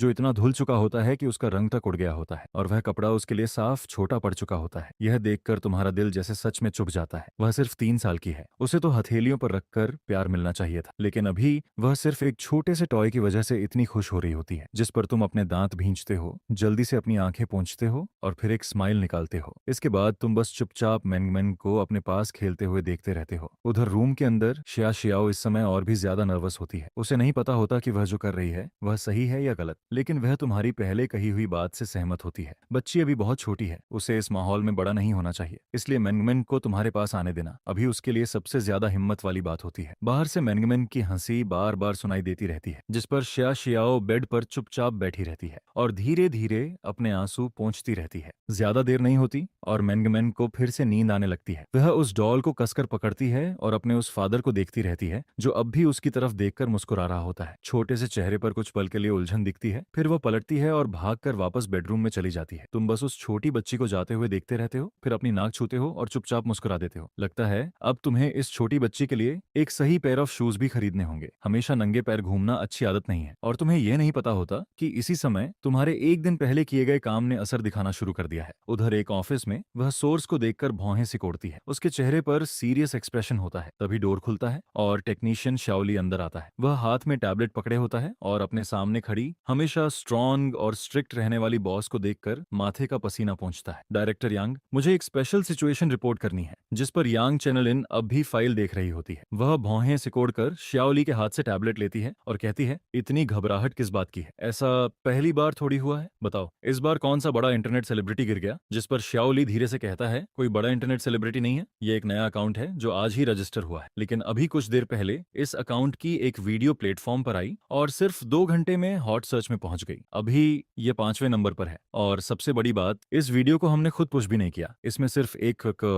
सॉन्ग है। शाओली ये सब बहुत सावधानी से कहता है और साथ ही डायरेक्टर यांग के चेहरे को देखता रहता है, क्योंकि उसे पता होता है कि डायरेक्टर यांग को ब्रेक के समय डिस्टर्ब किया जाना बिल्कुल पसंद नहीं है, लेकिन वह इस वीडियो की वैल्यू पर दाम लगा चुका होता है। यह सुनते ही यांग चेंगलिन के चेहरे पर पहली बार सरप्राइज आ जाता है। वह कहती है, एक नए अकाउंट का सिर्फ एक सॉन्ग और वह भी बिना पुश किए हॉट सर्च में 5वें नंबर पर। इतना कहकर वह वापस ऑफिस चेयर पर बैठती है और हॉट सर्च खोलती है, जिसके बाद उसकी आंखों में सरप्राइज और भी ज्यादा बढ़ जाता है। अगर यह सच में हॉट सर्च में है तो मैं भी देखती हूँ आखिर ये कैसा सॉन्ग है। फिर वह पूरा सॉन्ग सुनती है और उसके बाद कुछ देर तक चुप रहती है, क्योंकि यह पहली बार होता है जब उसने इतना अच्छा सॉन्ग सुना होता है। जिस पर यांग चेंगलिन क्रिएटर की प्रोफाइल खुलती है, वहां नाम लिखा होता है शिनयू। यह नाम पढ़कर वह धीरे से कहती है, बहुत अच्छा नाम है। फिर वह शाओली की तरफ देखकर कहती है, शाओली तुमने अच्छा काम किया है, इस वीडियो को होल्ड करके रखो ताकि ज्यादा से ज्यादा लोग इसे देखें और ध्यान रहे कल तक यह वीडियो हॉट सर्च में बनी रहनी चाहिए। जिस पर शाओली जल्दी से सिर हिलाता है, उसे पता होता है कि उसने सही दाम लगाया है। शाओली के जाने के बाद यांग चेंगलिन एक बार फिर पूरा सॉन्ग सुनती है और और इस बार भी उसे वह उतना ही अच्छा लगता है। फिर वह अपनी उंगलियों से टेबल पर हल्का हल्का टैप करती है, जैसे कुछ सोच रही हो। कुछ देर बाद वह अपना मोबाइल उठाती है, एक प्राइवेट मैसेज टाइप करती है और उसे भेज देती है। उधर तुम सुबह 5 बजे उठते हो और तुम्हें बिल्कुल नहीं पता होता कि तुम्हारा सॉन्ग अब पॉपुलर हो चुका है। तुम जल्दी जल्दी तैयार होते हो, फिर घर से बाहर निकलते हो और आज का एक्सरसाइज शुरू करते हो। लेकिन यह बॉडी तुम्हारी सोच से भी ज्यादा खराब हालत में होती है। कुछ देर दौड़ने के बाद ही तुम्हारी सांस फूलने लगती है। तुम बस थोड़ा दौड़ते हो, फिर रुक जाते हो, फिर थोड़ा और दौड़ते हो। ऐसा करते करते पूरे 1 घंटे बाद जाकर तुम किसी तरह 5 किलोमीटर पूरे करते हो, जिस पर तुम अपने लिए एक प्रॉपर एक्सरसाइज प्लान बनाते हो और फिर घर लौटते हो। जब तुम घर पहुंचते हो तब सुबह के 7 बज चुके होते हैं और जैसे ही तुम डोर खोलते हो सामने श्या शियाओ खड़ी मिलती है, जो अभी अभी बाथरूम से तैयार होकर बाहर आई होती है। तुम्हें देखते ही उसके चेहरे पर घबराहट आ जाती है। फिर वह जल्दी से कहती है, मुझे नहीं पता था कि तुम बाहर गए हुए थे, मैं अभी खाना बना देती हूँ। जिस पर तुम एक पल के लिए रुक जाते हो। इस हालत में तुम्हें भी थोड़ा ऑकवर्ड फील होता है, लेकिन फिर भी तुम जल्दी से कहते हो, मैंग अभी भी सो रही है क्या? श्या शियाओ हल्के से होंठ भींचती है, सिर झुकाती है और धीरे से हाँ कह देती है। उसका दिल तेजी से धड़क रहा होता है, क्योंकि एक्सरसाइज के बाद तुम्हारे शरीर से एक साफ और सनी फीलिंग आ रही होती है, जो उसे बहुत अजीब लगती है। वह हमेशा तुम्हें टूटे हुए, बिखरे हुए रूप में देखने की आदी हो चुकी होती है, लेकिन अब अचानक तुम्हारा ऐसा बदल जाना उसे और भी घबरा देता है, जिस पर वह सबकॉन्शियसली तुमसे बचने लगती है और जल्दी से किचन की तरफ जाने लगती है। तभी तुम पीछे से कहते हो, तुम जाकर मैंग को देखो, मैं शॉवर लेकर खाना बना देता हूँ। और बताओ, तुम्हें कुछ खास खाना है क्या? तुम्हारी थोड़ी केयरफुल और मनाने वाली आवाज उसके पीछे से आती है। श्या शियाओ के कदम एक पल के लिए रुक जाते हैं। फिर कुछ देर बाद उसके मुंह से बहुत हल्की आवाज निकलती है, नहीं कुछ नहीं, तुम जो चाहो बना लो, मैं बच्ची को देखने जा रही हूँ। इतना कहकर श्या शियाओ और तेज कदमों से चलती है और जैसे भागते हुए बेडरूम में चली जाती है। तुम उसके पीछे बंद हुए डोर को देखते हो और मजबूरी में एक लंबी सांस लेते हो। शॉवर लेने के बाद तुम्हें इतनी जोर से भूख लगती है कि तुम्हें बेचैनी होने लगती है। ऊपर से इस बॉडी की पुरानी शराब की आदत भी अटैक करने लगती है। तुम्हारा मुंह बार बार पानी छोड़ता है और तुम बहुत मुश्किल से खुद को संभालते हो। तुम बस गर्म पानी पीते रहते हो ताकि खुद को शांत रख सको। इसी बीच मैंग भी उठ जाती है। श्या शियाओ उसे तैयार कर देती है और फिर वह किचन के डोर के पास आकर खड़ी हो जाती है। उसके हाथ में अब भी वही शीप वाला डॉल होता है जो तुमने उसे कल दिया था। तुम पीछे मुड़ते हो और उस छोटी बच्ची को देखते हो, फिर उसकी तरफ देखकर मुस्कुराते हो और कहते हो, मैंग आज सुबह क्या खाना है? डैडी तुम्हारे लिए बना देगा। जिस पर मैंग के सिर के ऊपर के 2 छोटे बाल हल्के से हिलते हैं। वह अपना सिर टेढ़ा करती है, काफी देर तक सोचती है और फिर अपनी बड़ी आंखें उठाकर कहती है, स्टीम्ड एग। मैंग को स्टीम्ड एग खाना है। जिस पर तुम प्यार से जवाब देते हो, ठीक है, फिर आज स्टीम्ड एग बनेगा। इतना कहकर तुम अपना हाथ आगे बढ़ाते हो, जैसे उसके छोटे और सॉफ्ट सिर को छूना चाहते हो, लेकिन फिर तुम अपना हाथ वापस खींच लेते हो, क्योंकि तुम्हें डर होता है कि कहीं सामने खड़ी यह छोटी एंजल फिर से डर न जाए। इसके बाद तुम वापस किचन में काम करने लगते हो। फिर हमेशा की तरह तुम माँ बेटी को पहले खाने देते हो, लेकिन इस बार पहले से अलग होता है, क्योंकि जब वे दोनों बाहर बैठकर खाना खा रही होती हैं तब वहां पहले से ज्यादा हंसी सुनाई देती है और तुम अपने कमरे में बेड पर लेटे होते हो। फिर अपना फोन उठाते हो जो तुमने पहले से साइलेंट पर रखा हुआ होता है, क्योंकि अब तुम देखना चाहते हो कि उस वीडियो का क्या इफेक्ट हुआ है। जैसे ही तुम अपना फोन अनलॉक करते हो तुम पूरी तरह शॉक हो जाते हो। ये कितनी नोटिफिकेशंस हैं, जिस पर तुम हल्के से अपनी सांस रोकते हो 10 सेकंड और जल्दी से अपना होम पेज खोलते हो। वहां पेज पर 10 लाख से भी ज्यादा फॉलोअर्स देखकर तुम्हारी आंखें जैसे चमक उठती हैं, जिस पर एक्साइटेड होकर तुम वीडियो खोलते हो। वहां 20 लाख से ज्यादा लाइक्स और लगभग 10 लाख कमेंट्स होते हैं। यह देखकर तुम्हारे चेहरे पर अपने आप स्माइल आ जाती है, क्योंकि कमेंट्स में हर तरफ सिर्फ तारीफ ही होती है और बहुत सारे लोग लगातार ऐसे और अच्छे सॉन्ग्स मांग रहे होते हैं। जिसके बाद आता है सबसे इंपॉर्टेंट मोमेंट। तुम तुरंत बैकग्राउंड वॉलेट खोलते हो और वहां जो अमाउंट दिखती है उसे देखकर तुम्हारा मुंह खुला का खुला रह जाता है। बिना किसी एडवर्टाइजमेंट के, सिर्फ ट्रैफिक की वजह से इस एक वीडियो ने सिर्फ एक दिन में 3,20,000 की कमाई कर ली होती है और यह टैक्स काटने के बाद की इनकम होती है, जिस पर तुम आखिरकार राहत की सांस लेते हो। अब तुम्हारे पास पैसे हैं और अब तुम्हें इतनी तंगी में जीने की जरूरत नहीं होगी। जब तुम्हारे पास कुल मिलाकर सिर्फ 1,000 युआन से थोड़ा ज्यादा था तब तुम सब्जियां खरीदते वक्त भी बहुत सोचते थे, लेकिन अब पैसे बैंक कार्ड में ट्रांसफर करने के बाद तुम बाहर माँ बेटी के खाने खत्म होने का इंतजार करते हो। फिर जब बाहर वाले रूम का डोर खुलता और बंद होता है तब तुम जल्दी से अपना डोर खोलते हो और बाहर निकलकर खाना खा लेते। टेबल पर रखा सारा खाना खत्म करने के बाद और थोड़ी देर न्यूज़ देखने के बाद तुम अपना फोन उठाते हो और जल्दी से घर से बाहर निकल जाते हो। जिस एरिया में तुम अभी रहते हो वह जियांगचेंग के पुराने टाउन में होता है और ये कम्युनिटी भी काफी पुरानी होती है। यही वजह होती है कि तुमने यहाँ हाउस खरीदा था, क्योंकि यहाँ सब कुछ बहुत सस्ता था। शादी के थोड़े समय बाद तक तुम और श्या शियाओ दोनों ने ज्यादा काम नहीं किया था और तुम दोनों के पास ज्यादा पैसे भी नहीं थे। तुम अपनी याद के हिसाब से शॉपिंग मॉल के अंदर जाते हो और वहां तुम्हें एक लोकल ब्रांड के फोन की दुकान दिखती है जिसका नाम मोवेई होता है। शायद क्योंकि अभी ज्यादातर लोग काम पर गए हुए होते हैं इसीलिए शॉप के अंदर ज्यादा कस्टमर्स नहीं होते। काउंटर के पीछे एक यंग फीमेल क्लर्क बोर्ड होकर बैठी होती है और अपने नेल्स पर पॉलिश लगा रही होती है। तभी जैसे ही वह तुम्हें अंदर आते देखती है उसकी आंखें चमक उठती हैं और वह जल्दी से उठकर उठकर तुम्हारे पास आती है। क्या आपको फोन खरीदना है? जिस पर तुम हल्के से सिर हिलाते हो और काउंटर के अंदर रखे फोन्स को देखने लगते हो। फिर तुम एक स्काई ब्लू कलर का फोन चुनते हो, जिस पर फीमेल क्लर्क जल्दी से वह फोन उठाती है और उसके चेहरे की स्माइल और बड़ी हो जाती है। हैंडसम गाय, आपकी चॉइस बहुत अच्छी है। आपने जो फोन चुना है वह हमारी शॉप का सबसे नया मॉडल है। सिर्फ इतना ही नहीं, ये फोन कम्युनिकेशन में भी बहुत आगे है और ये दुनिया का पहला फोन है जो सैटेलाइट कॉल भी सपोर्ट करता है। जिस पर तुम सिर हिलाते हो, फिर कुछ सोचकर कहते हो, क्या यहाँ सिम कार्ड भी मिलता है? जिस पर फीमेल क्लर्क जल्दी से कहती है, बिल्कुल हैंडसम गाय, अगर आप खुद यूज करने वाले हैं तो यही कार्ड भी बन जाएगा। जिस पर तुम थोड़ा रुककर कहते हो, नहीं मुझे नहीं, ये मेरी वाइफ के लिए चाहिए। यह सुनकर फीमेल क्लर्क एक पल के लिए रुक जाती है और फिर तुम्हारी तरफ दोबारा देखती है। उसके चेहरे पर हल्की सी डिसअपॉइंटमेंट आ जाती है। वह मन ही मन सोचती है, इतनी कम उम्र में ही यह आदमी शादी कर चुका है। सच में अच्छे आदमी हमेशा किसी और के होते हैं। इतनी महंगी फोन भी बिना पलक झपकाए अपनी वाइफ के लिए खरीद रहा है। लेकिन बाहर से वह फिर भी मुस्कुराते हुए कहती है, आपकी वाइफ बहुत लकी है। मुझे लगता है उन्हें यह फोन जरूर पसंद आएगा, लेकिन अगर आपको सिम कार्ड लेना है तो आपकी वाइफ को अपना आईडी कार्ड लेकर खुद आना होगा। जिस पर तुम अपना सिर पकड़ लेते हो। तुम्हें बिल्कुल उम्मीद नहीं होती कि इस दुनिया में सिम कार्ड लेने के लिए भी खुद आना पड़ता है। फिर तुम कहते हो, ठीक है, तब आप बस ये फोन पैक कर दीजिए। जिस पर फीमेल क्लर्क फोन पैक कर देती है। फिर तुम कोड स्कैन करके पेमेंट करते हो और जल्दी से वहां से निकल जाते हो, क्योंकि अभी तुम्हें बहुत सारी चीजें और खरीदनी होती हैं और यहाँ पहले ही काफी टाइम खराब हो चुका होता है। उधर तुम्हारे घर से निकलने के बाद शियाओ ऊपर से नीचे तक पूरा घर साफ करती है। फिर वह सोफा पर बैठती है और बाहर विंडो के पार आसमान को देखने लगती है। 2 दिन तक लगातार खिड़की खोलने की वजह से अब घर से शराब की स्मेल पूरी तरह गायब हो चुकी होती है और बाहर की फ्रेश हवा बार बार विंडो से अंदर आती रहती है। जिस पर शियाओ को बहुत अच्छा फील होता है, क्योंकि पहले उसने कभी इमेजिन भी नहीं किया था कि ऐसा दिन भी आएगा। फिर वह मैंगमेंग को देखती है जो अभी खुशी से खेल रही होती है। जिस पर शियाओ के होंठों पर हल्की सी स्माइल आ जाती है। ऐसे दिन सच में बहुत अच्छे लगते हैं। तभी अचानक डोर लॉक घूमने की आवाज आती है जो शियाओ को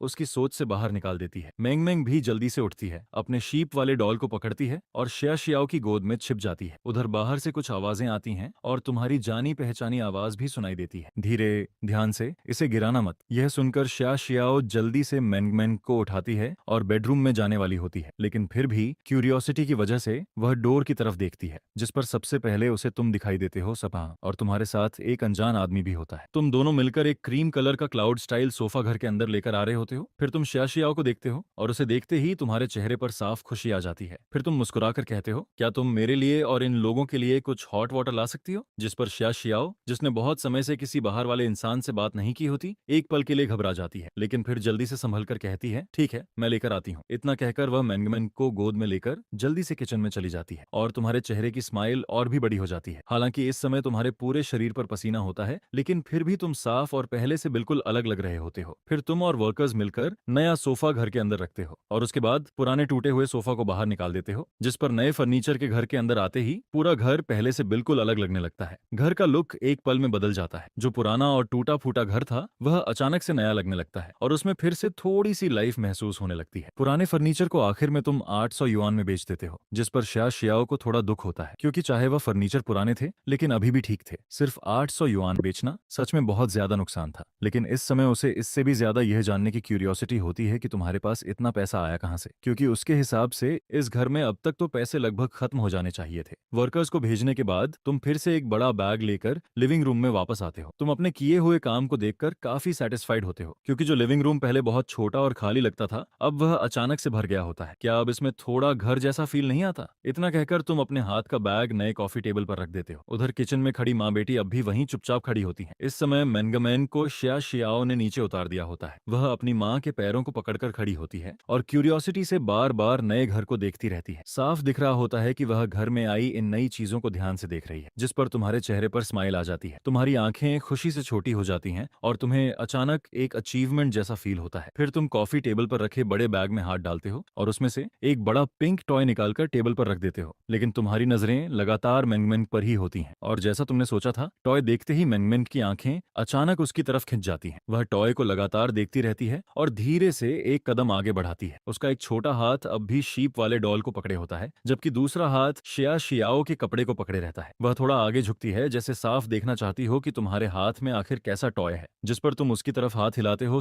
और उसे बुलाते हुए कहते हो, मैंगमेंग इधर आओ, देखो डैडी तुम्हारे लिए क्या लाया है। लेकिन मैंगमेंग तुरंत नहीं आती। वह पहले अपना छोटा सा चेहरा उठाकर अपनी माँ की तरफ देखती है और जब वह देखती है कि शियाओ कुछ नहीं कहती, तब वह धीरे धीरे तुम्हारी तरफ चलकर आती है। इस समय तक तुम टॉय का बॉक्स खोल चुके होते हो और उसके अंदर का असली टॉय बाहर आ चुका होता है। ये एक प्रिंसेस हाउस होता है जिसके अंदर एक छोटी प्रिंसेस होती है, लेकिन वह अभी पूरी तरह रेडी नहीं होती। तुम टॉय की तरफ देखकर कहते हो प्रिंसेस अभी रेडी नहीं है। क्या मैंगमैंग डैडी के साथ मिलकर इस लिटिल प्रिंसेस का घर सजाएगी? यह सुनते ही मैंगमैंग की चमकती आंखों में एक्साइटमेंट साफ दिखने लगती है। उसका छोटा शरीर और थोड़ा आगे बढ़ता है और वह धीरे धीरे चलते हुए तुम्हारे पैरों तक आ जाती है, जिस पर तुम हल्के से मुस्कुराते हो। फिर तुम प्रिंसेस हाउस से उस छोटी प्रिंसेस को निकालते हो और मैंगमैंग के सामने हिलाकर कहते हो, देखो लिटिल प्रिंसेस ने अभी तक ड्रेस नहीं पहनी है, लेकिन डैडी को यह करना नहीं आता। क्या मैंगमैंग डैडी की हेल्प करेगी और लिटिल प्रिंसेस को सुंदर बना देगी? इतना कहकर तुम वह छोटी प्रिंसेस मैंगमैंग की तरफ बढ़ाते हो। मैंगमैंग अपनी बड़ी आंखें झपकाती है, पहले प्रिंसेस को देखती है, फिर तुम्हारी तरफ देखती है। इसके बाद वह धीरे धीरे अपना छोटा हाथ आगे बढ़ाती है और जब उसकी उंगलियां तुम्हारे हाथ में पकड़ी प्रिंसेस को छूती हैं, तुम बहुत सावधानी से वह प्रिंसेस उसके हाथ में रख देते हो। फिर तुम धीरे से उसका छोटा सा हाथ अपने बड़े हाथ में पकड़ लेते हो। जैसे ही उसकी नरम और छोटी उंगलियां तुम्हारी हथेली में आती हैं, तुम्हारा दिल हल्का सा कांप जाता है। फिर तुम दूसरी तरफ से प्रिंसेस की पिंक ड्रेस उठाते हो, एक हाथ से मैंगमैंग का हाथ पकड़े रहते हो और दूसरे हाथ से उसकी तरफ वह छोटी ड्रेस बढ़ाते हो। फिर बहुत धीरे से कहते हो, मैंगमैंग लिटिल प्रिंसेस को ड्रेस पहना दो, डैडी को तो कुछ नहीं आता, मैंगमैंग ही डैडी को सिखाएगी।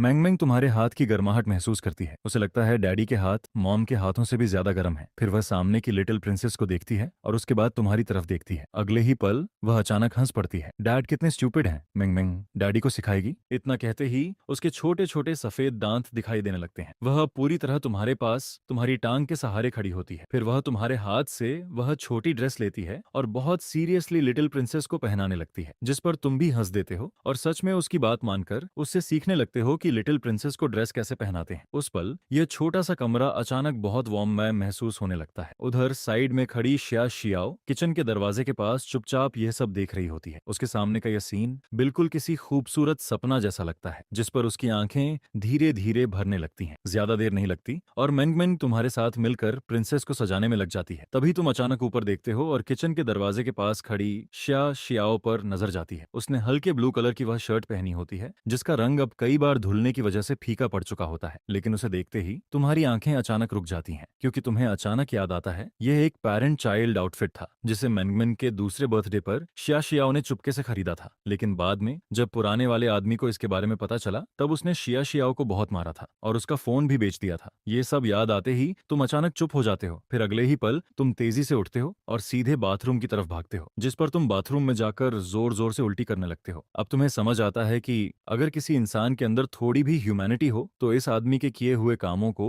अपनी आंखों से देखना कितना गंदा और घिनौना महसूस होता है। तुम्हारे इस अचानक बदलते बिहेवियर से बाहर की दोनों महिलाएं डर जाती हैं, खासकर शिया शियाओ जो पहले से भी ज्यादा घबरा जाती है। वह जल्दी से सोफा के पास जाती है और मैंगमैंग को अपनी गोद में उठा लेती है। मैंगमैंग भी डरकर जल्दी से अपनी माँ से चिपक जाती है, क्योंकि उसे डर होता है कि कहीं यह अचानक अच्छा बनने वाला फादर फिर पहले जैसा न हो जाए और अचानक उन दोनों पर अटैक न कर दे। क्योंकि पहले जब भी उसका फादर ऐसा करता था, उसके बाद वह किसी गुस्से वाले जानवर की तरह बिहेव करता था, जिससे दोनों बहुत डरती थीं। लेकिन थोड़ी देर बाद तुम बाथरूम से बाहर आते हो। तुम्हारी हालत बहुत खराब होती है। तुम्हारी आंखें लाल हो चुकी होती हैं और उनमें खून उतर आया होता है। फिर तुम सामने खड़ी डरी हुई शिया शियाओ और मैंगमैंग को देखते हो। तुम्हारे दिल में और भी ज्यादा दर्द होने लगता है और तुम्हारा पेट अब भी लगातार मिचलाता रहता है, लेकिन फिर भी तुम अपनी तकलीफ को दबाकर उन दोनों की तरफ देखते हुए धीरे से कहते हो, सॉरी, मैंने तुम्हें डरा दिया। मुझे बस थोड़ा अनकंफर्टेबल फील हो रहा है, क्योंकि जब भी मैं सोचता हूँ कि अब मैं उसी बॉडी में हूँ तो ऐसा लगता है जैसे पूरे शरीर पर लाखों चींटियां रेंग रही हों, जिस पर शिया शियाओ और मैंगमैंग अब भी तुम्हें सावधानी से देखती रहती हैं। यह देखकर तुम गहरी सांस लेते हो। फिर मैंगमैंग को गोद में लिए खौश के खड़ी शिया शियाओ के पास से निकलते हो और चुपचाप किचन में चले जाते हो। वहां जाकर तुम बर्तन उठाते हो और उन्हें धोने लगते हो। फिर धीरे से कहते हो, मैंगमैंग शायद अभी खत्म नहीं हुई है, तुम उसे थोड़ी देर बाहर घुमा सकती हो, मैं लंच बना देता हूँ। शिया शियाओ तुम्हारे साइड फेस को ध्यान से देखती है। यह चेहरा उसके लिए इतना जाना पहचाना भी लगता है और इतना अजनबी भी। आखिर में वह बस धीरे से सिर हिला देती है, जिस पर मैंगमैंग, जो अभी तक अपनी माँ की गोद में छिपी हुई थी, धीरे धीरे अपना छोटा सा सिर बाहर निकालती है। और जब उसे यकीन हो जाता है कि उसके सामने वाला फादर अब भी वही जेंटल फादर है, तब उसके चेहरे पर फिर से हल्की सी स्माइल आ जाती है। धीरे धीरे लंच तैयार हो जाता है और खाने की खुशबू पूरे लिविंग रूम में फैलने लगती है। शिया शियाओ तुम्हें खाना टेबल पर रखते हुए देखती है, फिर बिना कुछ कहे वापस अपने रूम में चली जाती है। उसके होंठ हल्के से हिलते हैं, लेकिन वह एक शब्द भी नहीं बोल पाती। उधर खाना खाते समय मैंगमैंग अपने मुंह में छोटा स्पून लगाए बैठी होती है। तभी वह अचानक अपनी माँ की तरफ देखकर पूछती है, मॉम डैड हमारे साथ खाना क्यों नहीं खा रहे? शिया शियाओ उस समय छोटे छोटे बाइट्स में फ्राइड पोर्क खा रही होती है। यह उसका फेवरेट डिश होता है। शादी से पहले हो या बाद में वह इसे बहुत कम खा पाती थी, क्योंकि तुम्हें स्पाइसी खाना पसंद नहीं था। लेकिन अपनी बेटी का सवाल सुनकर शिया शियाओ धीरे से साइड वाले रूम की तरफ तरफ देखती है, फिर वापस अपनी बेटी की तरफ देखती है जो कंफ्यूज्ड होकर उसे देख रही होती है, जिस पर अचानक उसके चेहरे पर एक स्माइल आ जाती है। यह स्माइल बिल्कुल किसी स्प्रिंग फ्लावर की तरह सुंदर लगती है। फिर वह धीरे से कहती है, क्योंकि मॉम और डैड अभी रेडी नहीं है। लेकिन छोटी मैंगमैन को उसकी बात बिल्कुल समझ नहीं आती। उसकी छोटी छोटी भौहें और भी सिकुड़ जाती हैं, क्योंकि उसका छोटा सा दिमाग अपनी माँ की बात बिल्कुल नहीं समझ पाता। उधर बेडरूम में बैठे तुम अब भी सोच में डूबे हुए होते हो। तुम्हें पता होता है कि तुम्हें अचानक उल्टी इसलिए हुई क्योंकि तुम्हारे मन में बहुत गिल्ट है, लेकिन तुम कुछ बदल नहीं सकते। अपनी पिछली जिंदगी में भी तुमने खुद को बार बार यही समझाया था कि इसमें तुम्हारी गलती नहीं है, लेकिन फिर भी तुम खुद को रोक नहीं पाते, क्योंकि अब वह आदमी तुम हो और तुम्हारे पास इससे भागने का कोई तरीका नहीं है। जिस पर तुम अपना फोन उठाते हो ताकि तुम्हारा ध्यान कहीं और चला जाए। तुम देखते हो कि तुम्हारी वीडियो अब भी हॉट सर्च पर चल रही होती है और कमेंट्स में बहुत सारे लोग लगातार तुमसे नया सॉन्ग डालने को कह रहे होते हैं। तभी बाहर से बर्तन धोने की आवाज आती है, जिस पर तुम फोन नीचे रखते हो, बेडरूम का डोर खोलते हो और बाहर आ जाते हो। टेबल पर अभी तुम्हारे लिए खाना रखा होता है। शिया शियाओ किचन में बर्तन धो रही होती है और मैंगमैन फिर से सोफा के पास बैठकर अपने नए टॉय के साथ खेल रही होती है। जैसे ही वह तुम्हें बाहर आते देखती है, वह पहले जितना नहीं डरती। जिस पर तुम हल्के से मुस्कुराते हो, उसके पास जाते हो और धीरे से उसके छोटे सिर पर हाथ फेरते हो। फिर तुम अपनी नजर उठाकर किचन की तरफ देखते हो। उसी समय शिया शियाओ किचन से बाहर आती है और जैसे ही वह देखती है कि तुम उसे देख रहे हो, उसके दिल में फिर से घबराहट होने लगती है। उसे समझ नहीं आता कि अपने हाथ कहाँ रखे, इसलिए वह बस बेबस होकर अपने कपड़ों का किनारा पकड़ लेती है। उसे ऐसे सिर झुकाए खड़ा देखकर तुम अपने मन में धीरे से सांस छोड़ते हो, क्योंकि उसकी यही नरम और जेंटल नेचर थी जिसकी वजह से पहले वाला आदमी उसे इतना सताता था। यह सोचते ही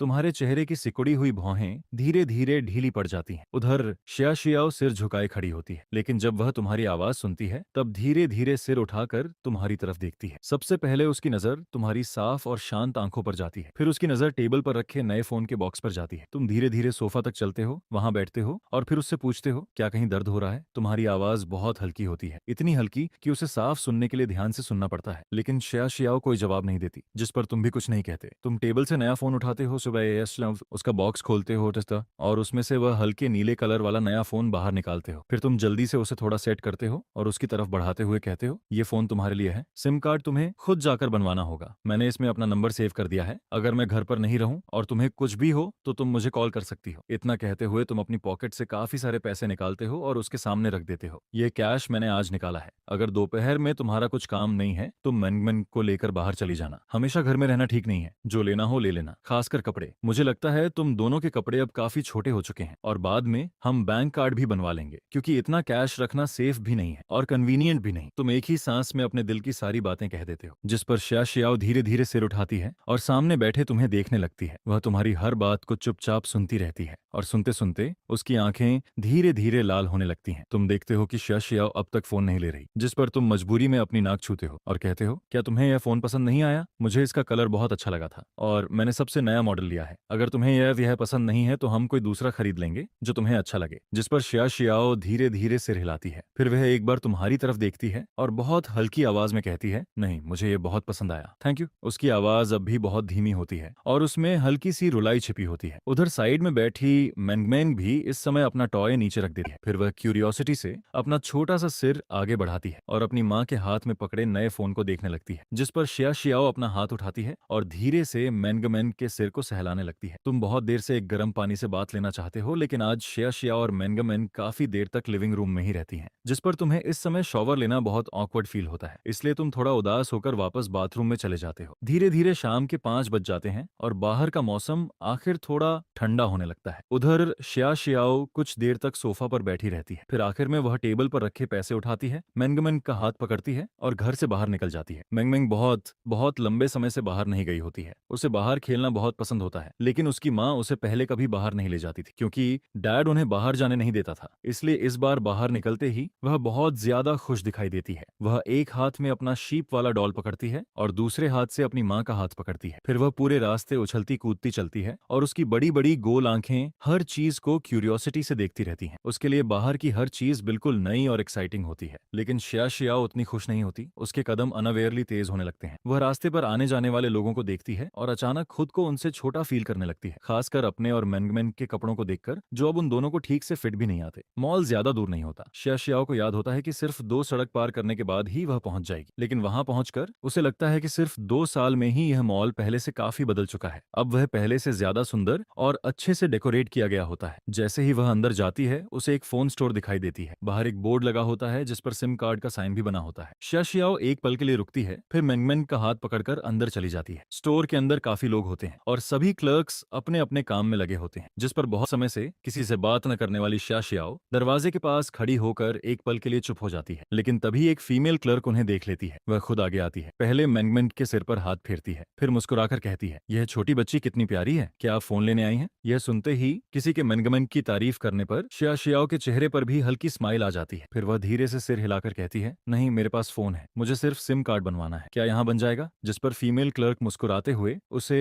अंदर काउंटर तक ले जाती है और कहती है, हाँ बिल्कुल, यहाँ हमारे पास कई पैकेज हैं, आप इनमें से कोई भी चुन सकती हैं। लेकिन उससे पहले क्या मैं पूछ सकती हूँ कि आपका फोन कौन से ब्रांड का है? अगर वह हमारी कंपनी का हुआ तो सिम कार्ड पर डिस्काउंट भी मिल जाएगा। डिस्काउंट का नाम सुनते ही शिया शियाओ की आंखें चमक उठती हैं। वह जल्दी से अपनी पॉकेट से फोन निकालती है और फीमेल क्लर्क को दिखाते हुए पूछती है, क्या यह चलेगा? यह शायद आपकी ही कंपनी का है और इसे आज सुबह ही खरीदा गया है। फोन देखते ही फीमेल क्लर्क तुरंत पहचान जाती है, क्योंकि यही वह नया मॉडल होता है जो सुबह ही बिक गया था। जिस पर वह तुरंत समझ जाती है कि यह माँ बेटी सुबह वाले हैंडसम गाय की वाइफ और बच्ची हैं। लेकिन फिर वह दोनों को ध्यान से देखती है और उसे यह थोड़ा अजीब लगता है, क्योंकि दोनों के कपड़े बहुत पुराने और छोटे होते हैं। वह मन ही मन सोचती है, क्या सुबह वाला आदमी अपनी वाइफ और बेटी के साथ अच्छा बिहेव नहीं करता? लेकिन वह कुछ पूछती नहीं। उसके चेहरे पर अब भी स्माइल होती है। फिर वह एक्साइटमेंट से कहती है, ओह, तो सुबह फोन खरीदने वाले हैंडसम गाय आपके हस्बैंड हैं, आप कितनी लकी हैं, और ये तो हमारा सबसे नया फोन है। अगर आपके पास ये है तो आप इस वाला पैकेज ले सकती हैं। इसमें 100 रिचार्ज करने पर 100 फ्री मिलेगा और 600 मिनट्स की फ्री कॉलिंग भी मिलेगी। जिस पर वह फिर से बहुत गर्मजोशी से शिया शियाओ को सब समझाने लगती है। और इस बार जिस इंसान की वह इतनी सर्विस कर रही होती है वह तुम नहीं बल्कि शिया शियाओ होती है। शिया शियाओ थोड़ी घबराई हुई हालत में पैसे देती है, सिम कार्ड बनवाती है और फिर स्टोर से बाहर निकल आती है। लेकिन बाहर आने के बाद भी उस फीमेल क्लर्क की एक्साइटेड आवाज उसके दिमाग में घूमती रहती है। वह लगातार यही कह रही थी कि तुम बहुत अच्छे आदमी हो। जिस पर शिया शियाओ मन ही मन सोचती है, अगर इतना अच्छा आदमी है तो तुम ही उसे अपने घर ले जाओ। सिम कार्ड बनवाने के बाद शिया शियाओ एक बैंक भी जाती है। वहां वह नया बैंक कार्ड बनवाती है और तुम्हारे दिए हुए सारे पैसे उसमें जमा कर देती है। सिम कार्ड के पैसे निकालने के बाद भी उसके पास 4,900 युआन बचते हैं, क्योंकि तुमने उसे पूरे 5,000 युआन दिए होते हैं। बैंक से बाहर निकलते समय उसके हाथ में नया फोन और बैंक कार्ड दोनों होते हैं। वह सामने की ऊंची ऊंची बिल्डिंग्स को देखती है और अचानक उसे लगता है जैसे वह सच में जिंदा है। अब अगर वह चाहे तो वह मेंगमेन को लेकर यहाँ से जा सकती है। उसके पास इतने पैसे हैं कि वह कोई काम ढूंढ सकती है, खुद और अपनी बेटी को पाल सकती है और शायद अपने सपनों को भी फिर से पूरा करने की कोशिश कर सकती है। तभी उसके कानों में मेंगमेन की छोटी सी आवाज आती है, मॉम मॉम, क्या मेंगमेन आइसक्रीम खा सकती है? जिस पर शिया शियाओ तुरंत पीछे मुड़ती है। मेंगमेन अब भी उसका हाथ पकड़े खड़ी होती है, लेकिन उसकी गोल आंखें सामने थोड़ी दूर खड़े आइसक्रीम वाले पर टिकी होती हैं और उसके मुंह के कोने से तो जैसे पानी भी निकलने वाला होता है। यह देखकर शिया शियाओ अचानक मुस्कुरा देती है। उसकी स्माइल इस बार बहुत ब्राइट और खूबसूरत होती है। फिर वह धीरे से कहती है, हाँ, लेकिन सिर्फ एक ही खाना है, नहीं तो बाद में पेट में दर्द होगा। जिस पर मेंगमेन खुश होकर अपनी माँ का हाथ और कसकर पकड़ लेती है और फिर माँ बेटी दोनों पहली बार इतने समय बाद बाहर का यह छोटा सा खुशी वाला पल एंजॉय करती हैं। उधर तुम बहुत पहले ही नहा चुके होते हो और तुम्हें बिल्कुल नहीं पता होता कि बाहर गई शियाओ शायद अब वापस आना ही ना चाहे। नहाने के बाद तुम डिनर बनाने की तैयारी करने लगते हो। तुम्हें डर होता है कि अगर नूडल्स अभी बना दिए तो बाद में उनका टेस्ट खराब हो जाएगा, इसलिए तुम पहले बाकी डिशेस बनाकर टेबल पर रख देते हो, फिर नूडल्स काटकर चॉपिंग बोर्ड पर रख देते हो ताकि बाद में जल्दी से बना सको। इसके बाद तुम वापस लिविंग रूम में आते हो, सोफा पर बैठ जाते हो, अपना फोन उठाते हो और इंटरनेट पर सर्च करने लगते हो। अगर बच्चा खाना नहीं खाता तो क्या करना चाहिए? तुम सोचते हो अगर वह शरारत करे, मारपीट करे तब भी ठीक है, लेकिन इतनी क्यूट, इतनी समझदार बच्ची वह खाना कैसे नहीं खा सकती? और इतनी प्यारी बच्ची को देखकर तुम तो उसकी उंगली तक छूने से डरते हो। इसी तरह फोन चलाते चलाते तुम्हें थोड़ी नींद आने लगती है। तभी तुम्हारी हल्की सी झपकी लग जाती है। फिर अचानक तुम ऊपर टाइम देखते हो, शाम के 7 बज चुके होते हैं, जिस पर तुम तुरंत सीधा बैठ जाते हो। अभी तक वे दोनों वापस क्यों नहीं आई? यह सोचते ही तुम्हारे दिल में अचानक घबराहट होने लगती है, कहीं उन दोनों के साथ कुछ हो तो नहीं गया। जिस पर तुम जल्दी से उठते हो, शूज पहनते हो और बाहर जाकर उन्हें ढूंढने वाले होते हो। लेकिन जैसे ही तुम डोर खोलते हो, सामने वही दोनों वापस आती हुई मिल जाती हैं और बाहर से आती ठंडी हवा के साथ तुम वहीं खड़े के खड़े रह जाते हो, क्योंकि इस समय शिया शियाओ के कदम बहुत हल्के लग रहे होते हैं। उसके होंठों पर हल्की स्माइल होती है, जिससे साफ पता चलता है कि आज उसका मूड अच्छा है। उसके हाथ में कई शॉपिंग बैग्स होते हैं और मेंगमेंग एक हाथ से अपनी माँ के कपड़े पकड़कर चल रही होती है, जबकि दूसरे हाथ में वह वही शीप वाला डॉल पकड़े होती है जो तुमने उसे दिया था। लेकिन तुम्हें सबसे ज्यादा शौक इस बात से लगता है कि दोनों ने नए कपड़े पहन रखे होते हैं जो उन पर बहुत अच्छे लग रहे होते हैं। तुम्हें देखते ही माँ बेटी दोनों एक पल के लिए रुक जाती हैं, लेकिन अगले ही पल मेंगमेंग खुश होकर तुम्हारी तरफ भागती है और मीठी आवाज में कहती है, डैड, आज बाहर घूमकर और नए कपड़े पहनकर मेंगमेंग बहुत ज्यादा खुश होती है और उसका यह डैड कहना तुम्हें अंदर तक हिला देता है। तुम्हारी आवाज तक हल्की सी अटक जाती है, जिस पर तुम जल्दी से नीचे झुकते हो, मेंगमेंग के बाल सहलाते हो और फिर उसे अपनी गोद में उठा लेते हो। इसके बाद तुम उसे लेकर घर के अंदर चलते हो और मुस्कुराकर कहते हो, डैडी ने आज तुम्हारे लिए नूडल्स बनाए हैं, क्या उसमें 2 एग्स डाल दूं? जिस पर मेंगमेंग तुरंत खुश होकर कहती है, मेंगमेंग को एग्स पसंद है और मेंगमेंग को डैड सबसे ज्यादा पसंद है। यह सुनकर पीछे खड़ी शिया शियाओ वहीं रुक जाती है, क्योंकि कुछ देर पहले तक मेंगमेंग कह रही थी कि उसे मॉम सबसे ज्यादा पसंद है और अब एक पल में उसने साइड बदल ली होती है। मेंगमेंग ज्यादा देर इंतजार नहीं करती। एग्स वाले नूडल्स बहुत जल्दी तैयार हो जाते हैं। तुम नूडल्स उसके सामने रखते हो, उसके छोटे से नोज को हल्का सा छूते हो और फिर आदत के मुताबिक मुड़कर जाने लगते हो। लेकिन जैसे ही तुम पीछे मुड़ते हो, मेंगमेंग तुम्हारे कपड़ों को पकड़ लेती है। फिर वह धीरे से कहती है, डैड क्या आप मेंगमेंग के साथ खाओगे? उसकी यह छोटी सी आवाज सुनकर तुम वापस मुड़ते हो और उसकी उम्मीद भरी आंखों को देखते हो, जिस पर तुम्हारा दिल जैसे पिघल जाता है। तुम धीरे से कहते हो, अगर मेंगमेंग चाहे तो डैडी उसके साथ बैठेगा, डैडी हमेशा मेंगमेंग के पास रहेगा। यह सुनते ही मेंगमेंग बहुत खुश हो जाती है। वह अपने पास वाली चेयर पर हाथ मारती है और तुम्हें वहां बैठने के लिए कहती है, जिस पर तुम अपनी नाक छूते हो और थोड़े ऑकवर्ड एक्सप्रेशन के साथ किचन में जाकर एक और बाउल नूडल्स लेकर आते हो। फिर तुम मेंगमेंग के पास बैठ जाते हो। उसके एक तरफ मॉम बैठी होती है और दूसरी तरफ डैड, जिस पर मेंगमेंग और भी ज्यादा खुशी से खाना खाने लगती है। वह इतना अच्छे से खाती है कि पूरा एक बाउल नूडल्स खत्म कर देती है। फिर भी वह और खाना चाहती है, लेकिन शिया शियाओ डरती है कि कहीं उसका पेट खराब ना हो जाए, इसलिए वह उसे और खाने नहीं देती। इसके बाद बस तुम और मेंगमेंग साथ बैठे खेलते रहते हो, जबकि शिया शियाओ खाना खत्म करके अकेले वापस किचन में चली जाती है। तुम्हें पता होता है कि शिया शियाओ ने अपने मन में बहुत बड़ा स्ट्रगल किया होगा, क्योंकि अगर तुम उसकी जगह होते तो शायद तुम कभी अपने दुश्मन के साथ एक रूम में भी नहीं रह पाते। नहीं, अगर तुम उसकी जगह होते तो शायद सामने वाले इंसान को जीने भी नहीं देते। यह सोचकर तुम बस चुप हो जाते हो। इसी तरह मेंगमेंग के साथ खेलते खेलते रात के 9 बज जाते हैं। मेंगमेंग को बहुत नींद आ रही होती है। उसका छोटा सा सिर बार बार नीचे गिरता है, लेकिन फिर भी वह सोना नहीं चाहती। इसी दौरान तुम्हें एक और बहुत बड़ी बात समझ आती है। मेंगमेंग अब 3 साल की हो चुकी है, लेकिन उसे अभी तक अपने शूज उतारना भी नहीं आता,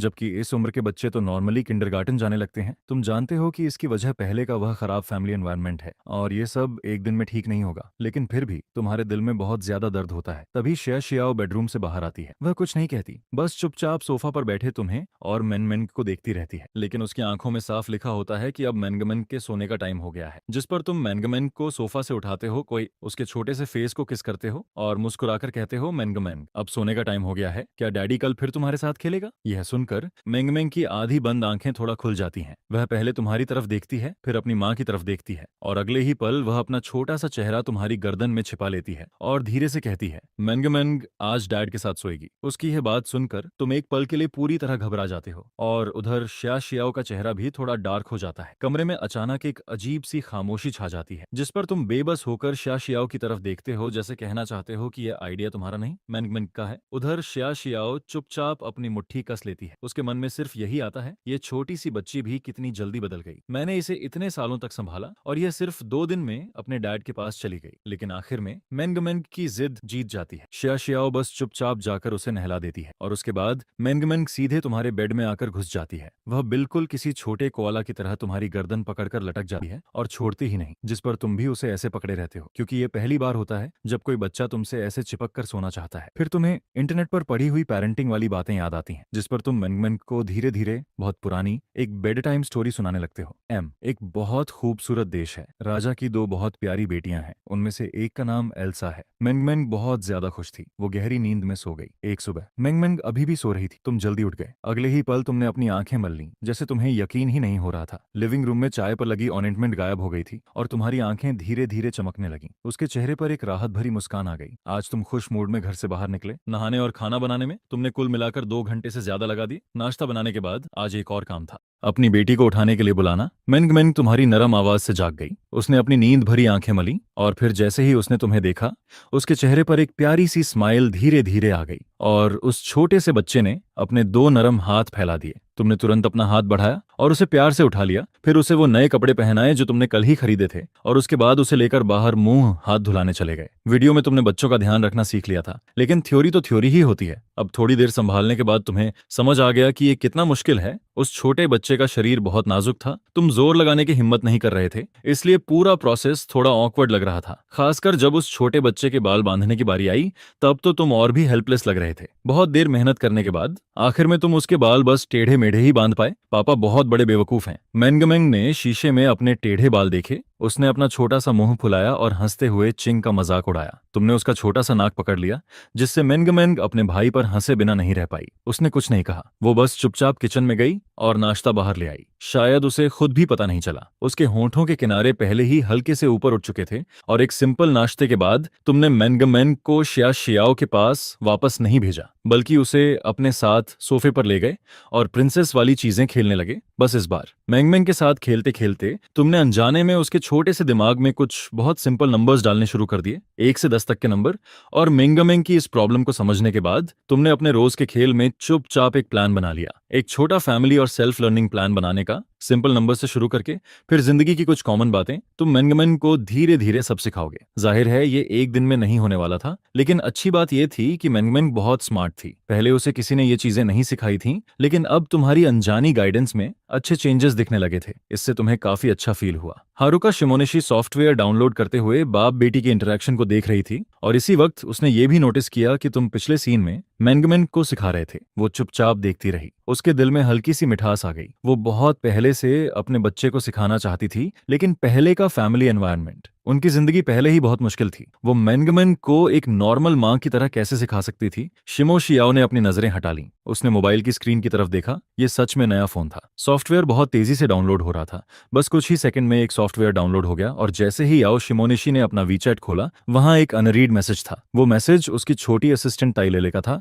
जो 2 साल से उसके साथ थी। उसके वीचैट में वैसे भी बहुत कम लोग थे तुम्हारे अलावा, और पुरानी कंपनी के कुछ लोग। टायो लेले के मैसेज उसकी शादी से लेकर 2 दिन पहले तक आते रहे थे। ज्यादातर मैसेजेस में उसने उसका हाल पूछा था, लेकिन उसने कभी रिप्लाई नहीं किया। मैसेजेस की इस लंबी लाइन को देखकर शिमो शियाओ का दिल थोड़ा भर आया, और उसने तुरंत रिप्लाई किया, सॉरी लेले, मैं पहले तुम्हारे मैसेज का जवाब नहीं दे पाई, अब मैं ठीक हूं, फिक्र मत करो। मैसेज भेजने के 2 सेकंड के अंदर ही सामने से तुरंत रिप्लाई आ गया, सिस्टर शियाओ, आप आखिरकार जिंदा हो। मुझे लगा शादी के बाद आप मुझसे बात ही नहीं करना चाहती। सिस्टर शियाओ, आपको नहीं पता आपके गायब होने के बाद कंपनी में कितनी बातें हुई, खासकर उस नफरत वाले लियू केन ने। पिछले 2 साल से वो बहुत घमंडी हो गया है, और वो हर किसी से आपके बारे में बुरा बोलता था। कहता था कि आपके साथ जो हुआ वो सही हुआ। मुझे बहुत गुस्सा आता था। लेले का मैसेज देखकर शियाओ के होंठ हल्के से हिले। लियू केन सही कह रहा है, वो सच में डिजर्व करती थी। पहले कंपनी में वो हमेशा लियू केन को दबाकर रखती थी, और अब सर्कल छोड़ने के बाद उसके साथ ऐसा होना भी नॉर्मल था। शियाओ ने लेले की बात का जवाब नहीं दिया, बल्कि उससे उसके बारे में पूछा, सब ठीक है सिस्टर शियाओ, फिक्र मत करो, मैं इतनी भी कमजोर नहीं हूँ, लेकिन मुझे आपकी बहुत याद आती है। क्या आप अभी भी वापस जाएंगी? शियाओ चौंक गई। उसकी आंखों में एक पल के लिए चाहत दिखी। क्या वो सच में वापस जाएगी? उसने सिर घुमाकर तुम्हारी तरफ देखा,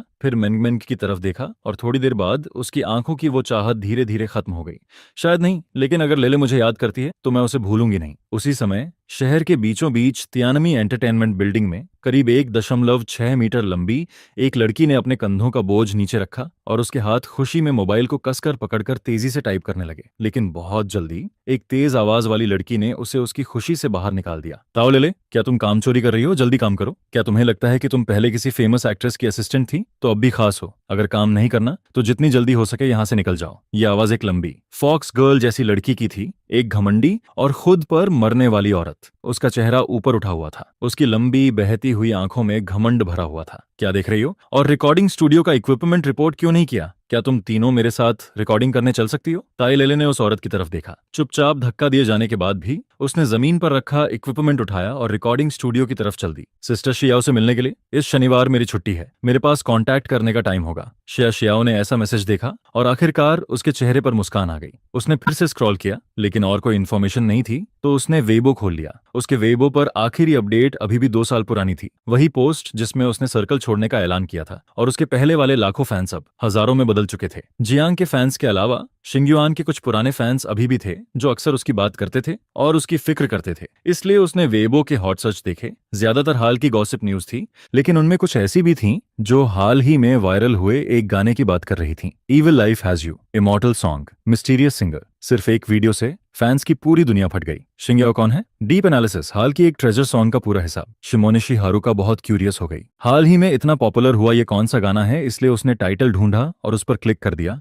मोबाइल की स्क्रीन अपने आप वीडियो इंटरफेस पर चली गई। जानी पहचानी गिटार की धुन बजने लगी। लिविंग रूम शांत हो गया, और तीनों के कानों में सिर्फ गाने की आवाज गूंजने लगी। तुमने थोड़ा ऑकवर्ड होकर सिर घुमाया। मेंगमेंग अपनी बड़ी बड़ी आंखों के साथ शिया शियाओ की गोद में फैल गई और मोबाइल की स्क्रीन को देखने लगी। शिया शियाओ पूरी तरह से स्टन्ड रह गई। ये जानी पहचानी आवाज, क्या ये वही गाना नहीं था जो 2 दिन पहले कमरे से सुनाई दे रहा था? तो उस दिन वो वीडियो रिकॉर्ड कर रहा था। तभी मेंगमेंग ने सबसे पहले बोला। उसने अपनी छोटी उंगली मोबाइल की स्क्रीन की तरफ की, फिर शियाओ की तरफ देखा। उसकी बड़ी आंखें क्यूरियोसिटी से भरी थीं। ये पापा हैं? पापा फोन में हैं? हाँ, ये पापा हैं। हारुका शिमोनिशी ने उस छोटे बच्चे के सिर पर हाथ फेरा और जवाब दिया। अब उसे समझ आया कि तुम्हारे पास घर का फर्नीचर बदलने के लिए इतना पैसा कहां से आया। लाइक्स की संख्या मिलियंस में है, फिर पैसे कैसे नहीं होंगे? उसने सिर घुमाकर तुम्हारे साफ निखरे हुए साइड फेस को देखा। उसकी आंखों में एक अजीब और कॉम्प्लिकेटेड एहसास था। मेंगमेंग को अपनी माँ का जवाब मिल गया और वो खुशी से वापस तुम्हारी गोद में कूद गई। उसने अपने छोटे छोटे हाथों से तुम्हारा चेहरा पकड़ लिया। उसकी बड़ी आंखों में चमक भरी हुई थी और वो खुश होकर बोली, पापा बहुत अच्छे हैं। मेंगमेंग भी गाना गाना चाहती है और मोबाइल में भी जाना चाहती है। उसके 2 नरम छोटे हाथ तुम्हारे चेहरे पर टिक गए। तुम्हारी आंखें धीरे धीरे नरम पड़ गईं। तुम्हारे दोनों बड़े हाथों ने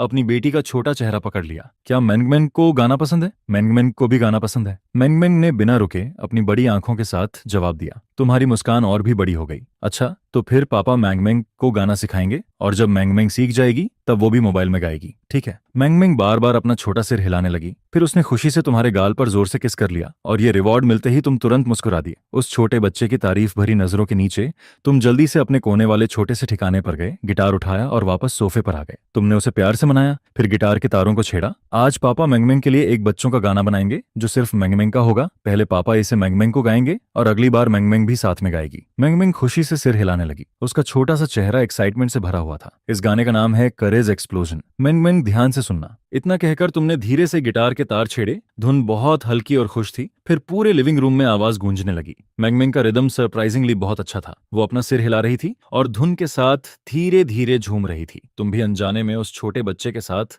अपने शरीर को हिलाने लगे। उन दोनों को एक जैसा झूमते देखकर शिया शियाओ की आंखें धीरे धीरे नरम हो गईं और उसके चेहरे पर चुपचाप एक मुस्कान आ गई। वो भी पूरे फैमिली के रिदम में शामिल हो गई। पहली बार पूरा परिवार खुशी के समंदर में डूबा हुआ था। इस पल ऐसा लग रहा था जैसे पूरा लिविंग रूम भी गा रहा हो। और मेंगमेंग ने अपनी छोटी मुट्ठी कस ली, फिर एकदम से सुपर हीमैन जैसा पोज बना लिया। तभी तुमने भी अपने हाथ का गिटार नीचे रख दिया, छोटे बच्चे की तरफ वैसा ही जेस्चर किया, फिर अपनी उंगली बढ़ाकर प्यार से मेंगमेंग के माथे को छुआ। मेंगमेंग सीधे तुम्हारी गोद में कूद गई और उसके छोटे छोटे हाथों ने तुम्हारी गर्दन को कसकर पकड़ लिया। पापा, मेंगमेंग को ऐसे वाले पापा पसंद हैं। आप पहले जैसे वापस मत बनना, ठीक है? मेंगमेंग की कमजोर सी आवाज तुम्हारे कानों में गूंजी। तुमने हल्का सा मुंह खोला और अचानक तुम्हारी आंखों में नमी भर आई। तुमने मेंगमेंग को अपनी गोद में कसकर पकड़ लिया और अपना चेहरा उसके कपड़ों में छुपा लिया। हाँ, पापा अब कभी वैसे नहीं बनेंगे। तुम्हारी आवाज भारी हो गई थी और कंधे हल्के से कांप रहे थे। शिया शियाओ इस वक्त तुम्हारा चेहरा नहीं देख पा रही थी, लेकिन वो जानती थी कि इस समय तुम्हारी आंखों में आंसू हैं और फिर भी तुम्हारे चेहरे पर मुस्कान है। वो जानती थी कि पुराने दिन अब कभी वापस नहीं आएंगे, कभी भी नहीं। तुमने सबसे पहले अपने इमोशन संभाले, गिटार को अपने पास रखा और मेंगमेंग को अपनी गोद में बैठा लिया। अच्छा, मेंगमेंग ने बहुत जल्दी मान लिया और उसके बाद का समय उन दोनों के सीखने का टाइम बन गया। पूरी सुबह लिविंग रूम में उन दोनों की गाने की आवाज गूंजती रही। बस फर्क इतना था कि वो जो करती थी वो साफ तौर पर तुम्हारी स्किल जितना अच्छा नहीं था, लेकिन इस फैमिली का माहौल तुम्हें खाना खाते वक्त बहुत अच्छा फील करा रहा था। यही तो वैसी मेंगमेंग थी जैसी एक रियल फैमिली में होनी चाहिए। मेंगमेंग बहुत जल्दी सीख रही थी और सिर्फ 3 दिन में उसने करेज एक्सप्लोजन पूरा गाना गाना सीख लिया। और मेंगमेंग की जोरदार जिद पर तुमने उसका एक वीडियो भी बनाया और उसे पोस्ट कर दिया। वीडियो में प्यारी सी बच्ची प्रिंसेस ड्रेस पहने हुई थी।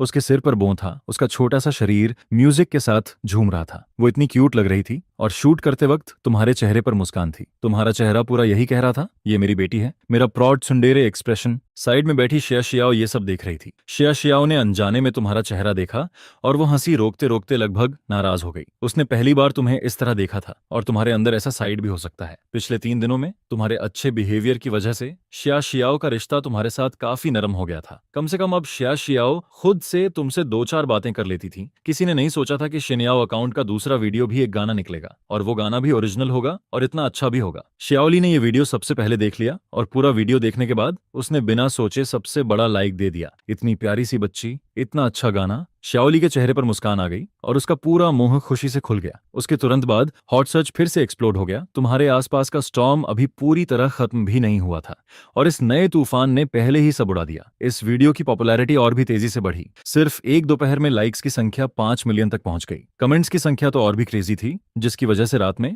तुम्हें अपना मोबाइल फिर से म्यूट करना पड़ा। तुम मैंगमेंग के साथ सोफे पर बैठे थे और बिना थके कमेंट सेक्शन स्क्रॉल कर रहे थे। मुझे भी ऐसी बेटी चाहिए। मैं फेंग युआनबे को येलो हेयर रखने नहीं दूंगा। ये सबसे ज्यादा लाइक कमेंट था। बेटी तो होनी चाहिए, लेकिन पहले पिता का होना जरूरी है। पहले जिंदगी होनी चाहिए, फिर बेटी। ये दूसरा सबसे ज्यादा लाइक कमेंट था। तुमने अभी शुरुआत ही की थी और बेटी ने तुरंत करेज एक्सप्लोजन गाना शुरू कर दिया। अगला वीडियो क्या, अब माँ के आने का टाइम है। ये सबसे ज्यादा रिप्लाई वाला कमेंट था। एक शनिवार को तुम अभी राइड करके आए थे और पसीना पोंछते हुए घर का दरवाजा खोला, तभी तुमने शिया शियाओ को बाथरूम से बाहर आते देखा। उसने नया खरीदा हुआ स्लिप ड्रेस पहन रखा था। वो साफ दिख रहा था कि उसने अभी अभी नहाया था। वो अपने बाल सुखा रही थी। गर्मी की वजह से उसका चेहरा हल्का लाल था। दोनों कुछ पल तक एक दूसरे को देखते रहे और अचानक तुम्हारे दिमाग में एक कविता सी आ गई। तुम्हें ऐसे बेवकूफों की तरह खुद को घूरते देखकर शिया शियाओ के चेहरे पर धीरे धीरे लालिमा फैल गई, यहाँ तक कि उसके कान भी लाल होने लगे। साफ था कि दोनों की शादी को 2 साल से ज्यादा हो चुके थे, लेकिन अभी ऐसा लग रहा था जैसे दोनों अभी अभी साथ आए हों, जैसे कोई नया कपल हो। सिया शियाओ ने खुद को शांत करने की कोशिश की और तुमसे हेलो कहा, लेकिन बोलते बोलते वो जल्दी से बेडरूम में चली गई।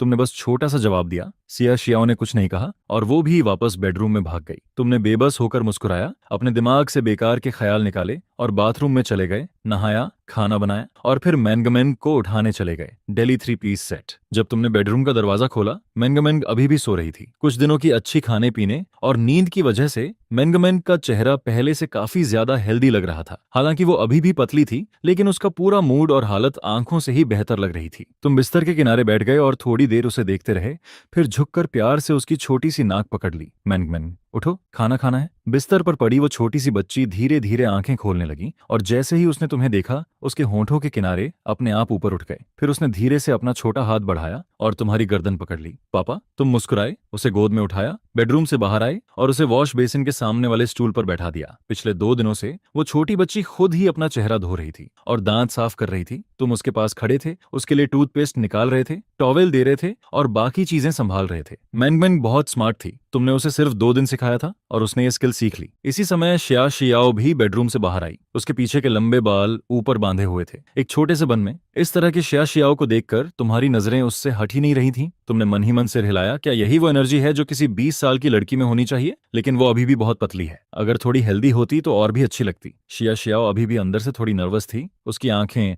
हल्की लाल थीं। घर में उसने पहली बार इस तरह कपड़े पहने थे। उसे नहीं पता था कि वो अच्छी लग रही है या नहीं। उसने सिर उठाकर तुम्हारी तरफ देखा और तुम अभी भी उसे देख रहे थे। वो चुपचाप डाइनिंग टेबल की तरफ चली गई और जैसे ही उसने तुम्हारी आंखें चमकती हुई देखी, उसे समझ आ गया कि वो अच्छी लग रही है। रुको, मुझे उसकी राय की परवाह क्यों हो रही है? शिया शियाओ ने गुस्से में चॉपस्टिक्स उठाई और कटोरे में 2 बार हिलाया। वो अपनी ही इस हालत पर नाराज हो गई और तभी तुम भी मैंगमेंग को लेकर वहां आ गए। मैंगमेंग ने मीठी आवाज में उसे बुलाया, फिर उसने अपना छोटा स्पेशल स्पून उठाया और सामने रखी मिलेट पॉरेज को हिलाने लगी। क्या तुम आज हमारे साथ बाहर चलोगे? अचानक तुम्हें शिया शियाओ की आवाज सुनाई दी। तुमने हैरानी से उसकी तरफ देखा। शिया शियाओ ने सिर हिलाया, लेकिन उसने तुम्हारी तरफ नहीं देखा। उसके कान पहले से ज्यादा लाल हो चुके थे। ठीक है, मैं तुम्हें और मैंगमेंग को साथ इसलिए ले जाना चाहती हूँ, सिर्फ इसलिए क्योंकि टायो लेले उस छोटी बच्ची को देखना चाहती है और पिछले 2 दिनों में वो छोटी बच्ची तुम्हारी छोटी पूंछ बन गई है। वो तुमसे एक पल भी अलग नहीं रहती, इसलिए तुम बस उस छोटी बच्ची की वजह से साथ जा रहे हो और 2 साल बाद वो फिर से सिस्टर शियाओ से मिल पाएगी। ताओ लेले बहुत एक्साइटेड थी। उसने पहले ही कुछ कप्स मिल्क टी खरीद लिए थे। सीट पर बैठी थी और बार बार मिल्क टी शॉप के दरवाजे की तरफ देख रही थी। बस अफसोस की बात यह थी कि शिया शियाओ तुम्हारे साथ थी और उसे समझ नहीं आता था कि सिस्टर शियाओ उस बेकार आदमी के साथ क्यों है।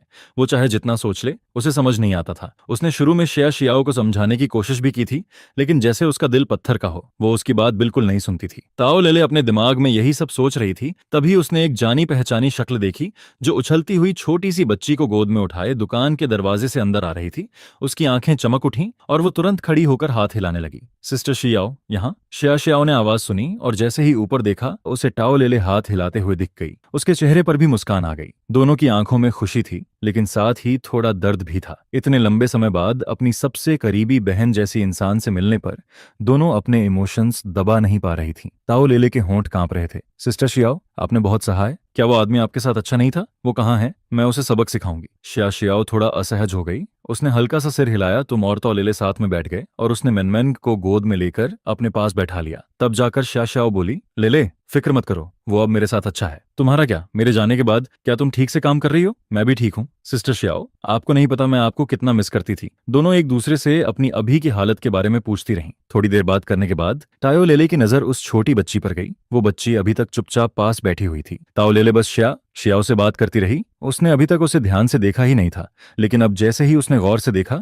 उसकी आंखें चमक उठीं। ये बच्ची बिल्कुल सिस्टर श्याओ जैसी लगती है, खासकर उसकी बड़ी और स्मार्ट आंखें एक नजर में ही किसी का दिल जीत लें। ताओ लेले ये कहते हुए अपनी सीट से उठी, उस छोटी बच्ची के सामने बैठ गई। उसने हाथ बढ़ाकर उसके गाल को छुआ, फिर उसकी भौहें हल्की सिकुड़ गईं। ये बच्ची भी सिस्टर श्याओ की तरह बहुत पतली है। ताओ लेले के दिल में अब और ज्यादा गुस्सा भर गया। उसे पूरा यकीन था कि वो बेकार आदमी सिस्टर श्याओ और बच्ची के साथ अच्छा नहीं था। वो जितना सोचती उतना ही गुस्सा आता, और अब वो तुमसे सामने बैठकर सवाल करना चाहती थी। इसलिए उसने सिर उठाकर श्याओ की तरफ देखा। सिस्टर श्याओ, आपने कहा था वो भी आएगा, वो कहाँ है? श्याओ भी तौ लेले की तुम्हारे लिए दुश्मनी महसूस कर सकती थी, लेकिन उसे समझ नहीं आ रहा था कि क्या कहे। अब उस नरम और बदल चुके इंसान के लिए उसके दिल में थोड़ा डर भी था। उसे डर था कि कहीं बच्ची डर न जाए। इसलिए ताओ लेले बस ठंडी आवाज में हूं करके वापस अपनी सीट पर बैठ गई, लेकिन अंदर ही अंदर वो दांत भींच रही थी, जैसे तुम्हें मार ही देना चाहती हो। सिस्टर श्याओ, ताओ लेले कुछ कहने ही वाली थी, लेकिन अचानक वो रुक गई। उसकी आंखें धीरे धीरे बड़ी हो गईं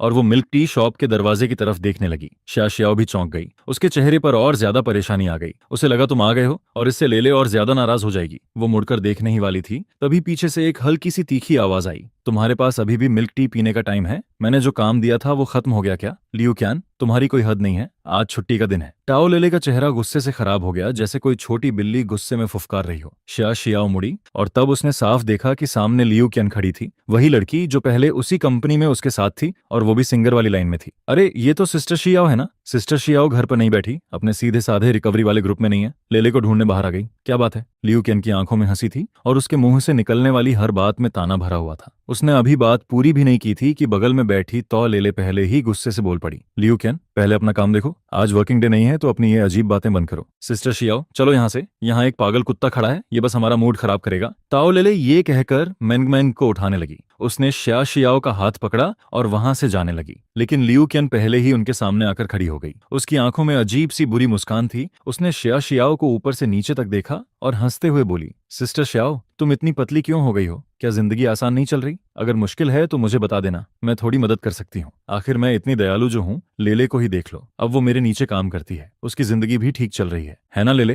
ताओ लेले का चेहरा और सख्त हो गया। उसने लियू क्यान को घूर कर देखा, लेकिन कुछ नहीं कहा। श्याओ ने सिर घुमाकर ताओ लेले की तरफ देखा। उसकी आंखों में शौक था, क्योंकि वो जानती थी कि जो काम लेले कर रही है वो बहुत मुश्किल और थका देने वाला काम था। कंपनी उसे ऐसा काम कैसे करने दे सकती थी? लेकिन साफ था कि अभी ये पूछने का टाइम नहीं था। श्याओ ने सिर घुमाया और लियू क्यान की तरफ देखते हुए उसकी आंखों में भी गुस्सा आ गया, लेकिन वो कुछ कहती उससे पहले ताओ लेले बोल पड़ी, मेरा कंपनी के साथ कॉन्ट्रैक्ट इस महीने के आखिर में खत्म हो रहा है और तब मैं खुद रिजाइन कर दूंगी। मुझे बस उम्मीद है कि कुछ लोग जितना ऊपर चढ़ते हैं उतना ही बुरा गिरते हैं। अगर सिस्टर श्याओ वापस आ गई तो शायद कुछ लोगों को रात में सपने में भी डर लगेगा। लियू क्यान ये सुनकर एक पल के लिए रुक गई। उसके दिल में सच में श्याओ का डर था। आखिर पहले 1.5 साल तक श्याओ ने उसे पूरी तरह दबाकर रखा था।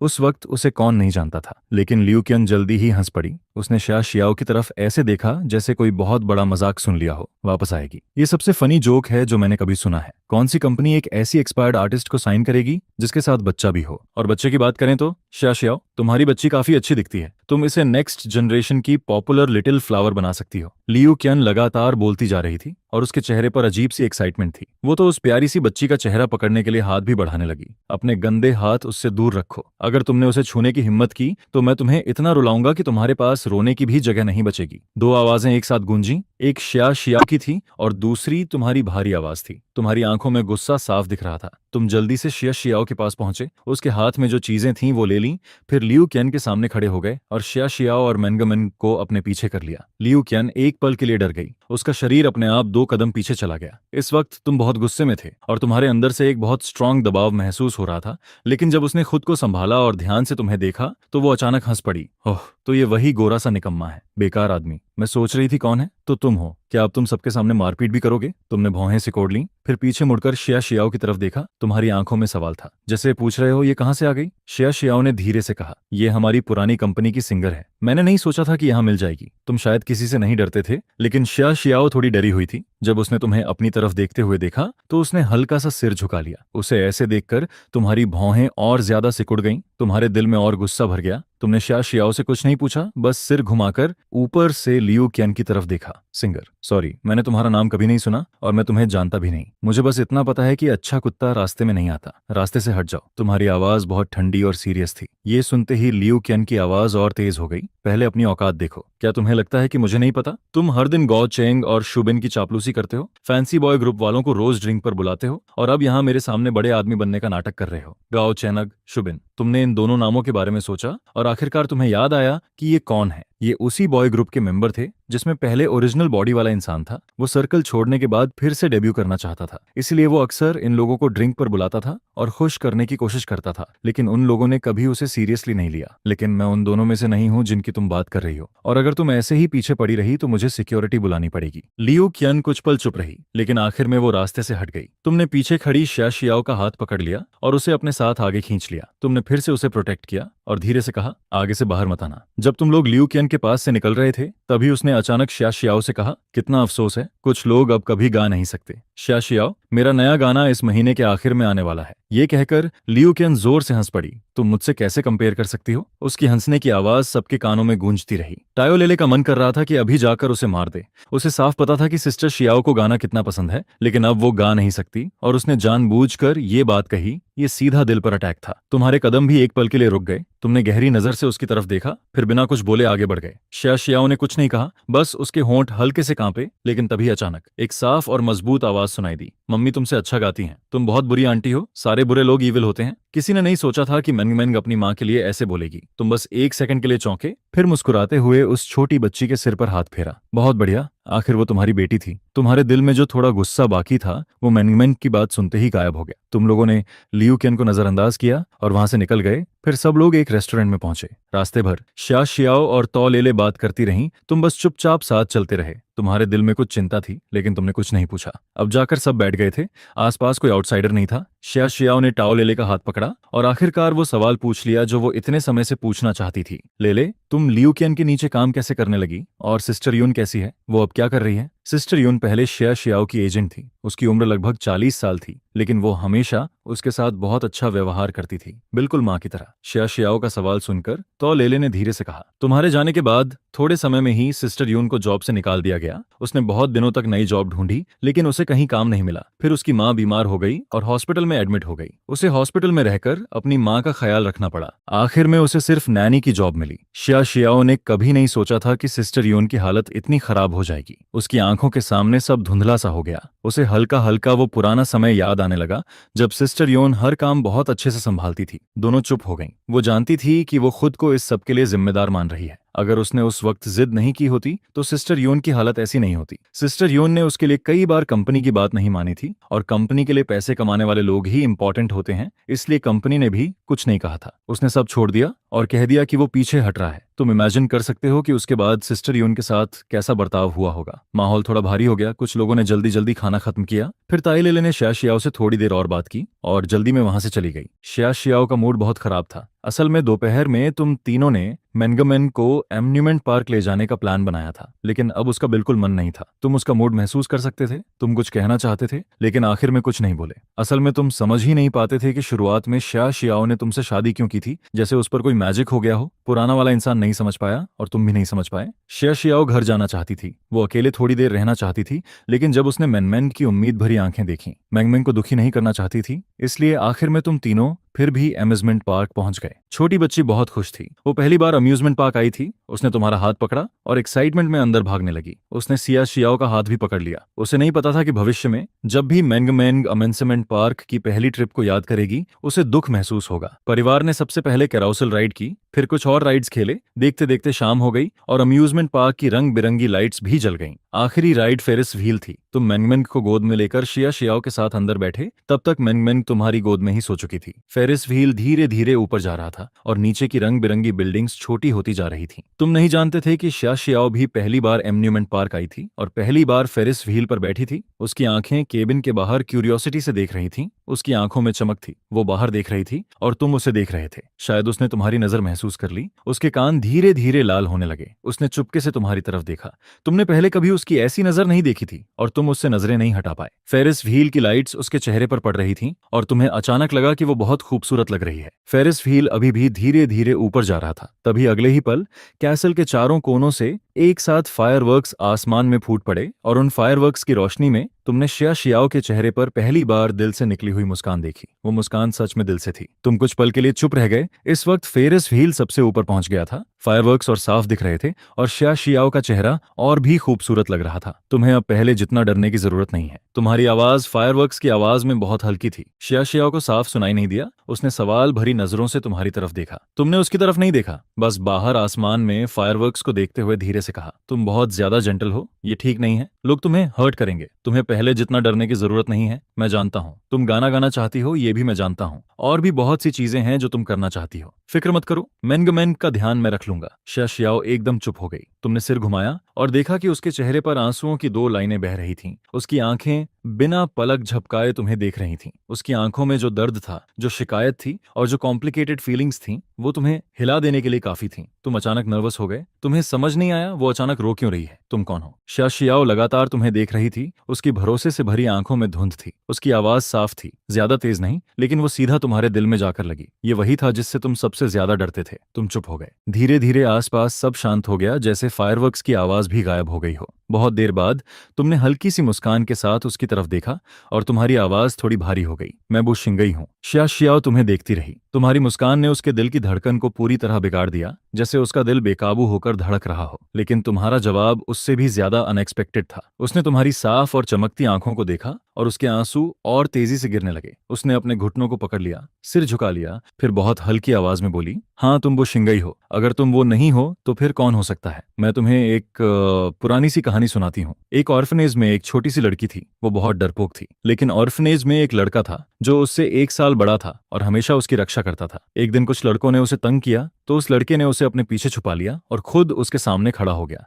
उसने उस छोटी लड़की को बिल्कुल हर्ट नहीं होने दिया। उस छोटी लड़की की नजर में वो उससे 1 साल बड़ा लड़का उसकी पूरी दुनिया था। लेकिन उसके बाद वो लड़का गायब हो गया। फिर बहुत साल बाद जब वो लड़की बड़ी हुई तो उसने उस लड़के को दोबारा देखा और उसने उसी से शादी कर ली जैसे वो हमेशा चाहती थी। अब उसे आखिरकार एक बात समझ आ गई थी। शिया शियाओ ने सिर उठाया। उसके चेहरे पर आंसू थे और वो बहुत अकेली और दुखी लग रही थी। उसने आखिरकार अपने दिल का राज बोल दिया। कोई भी उसे कभी समझ नहीं पाया था और सब लोग हमेशा उसे गलत ही समझते रहे थे। सिर्फ वही थी जो हमेशा यकीन करती थी कि तुम इसके लायक हो। लेकिन आखिर में नतीजा इतना बुरा निकला, उसने ना जाने कितनी बार पछतावा किया, जब तक कि अब तुम सामने नहीं आए। उसने तुमसे पूछा, तुम कौन हो? तुमने कहा, मैं गो शेनय, तो मैं गो शिंगई हूँ। उसके लिए बस इतना ही काफी था। तुम्हारी आंखों में नरमी और संतोष था और अचानक तुम्हें शियाओ का दिल समझ आने लगा। तुम्हारी आंखों में प्यार और टेंडरनेस देखकर शिया शियाओ अब खुद को रोक नहीं पाई और सीधे तुम्हारी गोद में आ गई। मेनमेंग तो पहले से ही तुम्हारी गोद में थी। उसने अपनी जगह कोई और लेते देखा तो हल्की सी आवाज निकाली और उसी में मेनमेंग की नींद खुल गई। उसने नींद भरी आंखों से देखा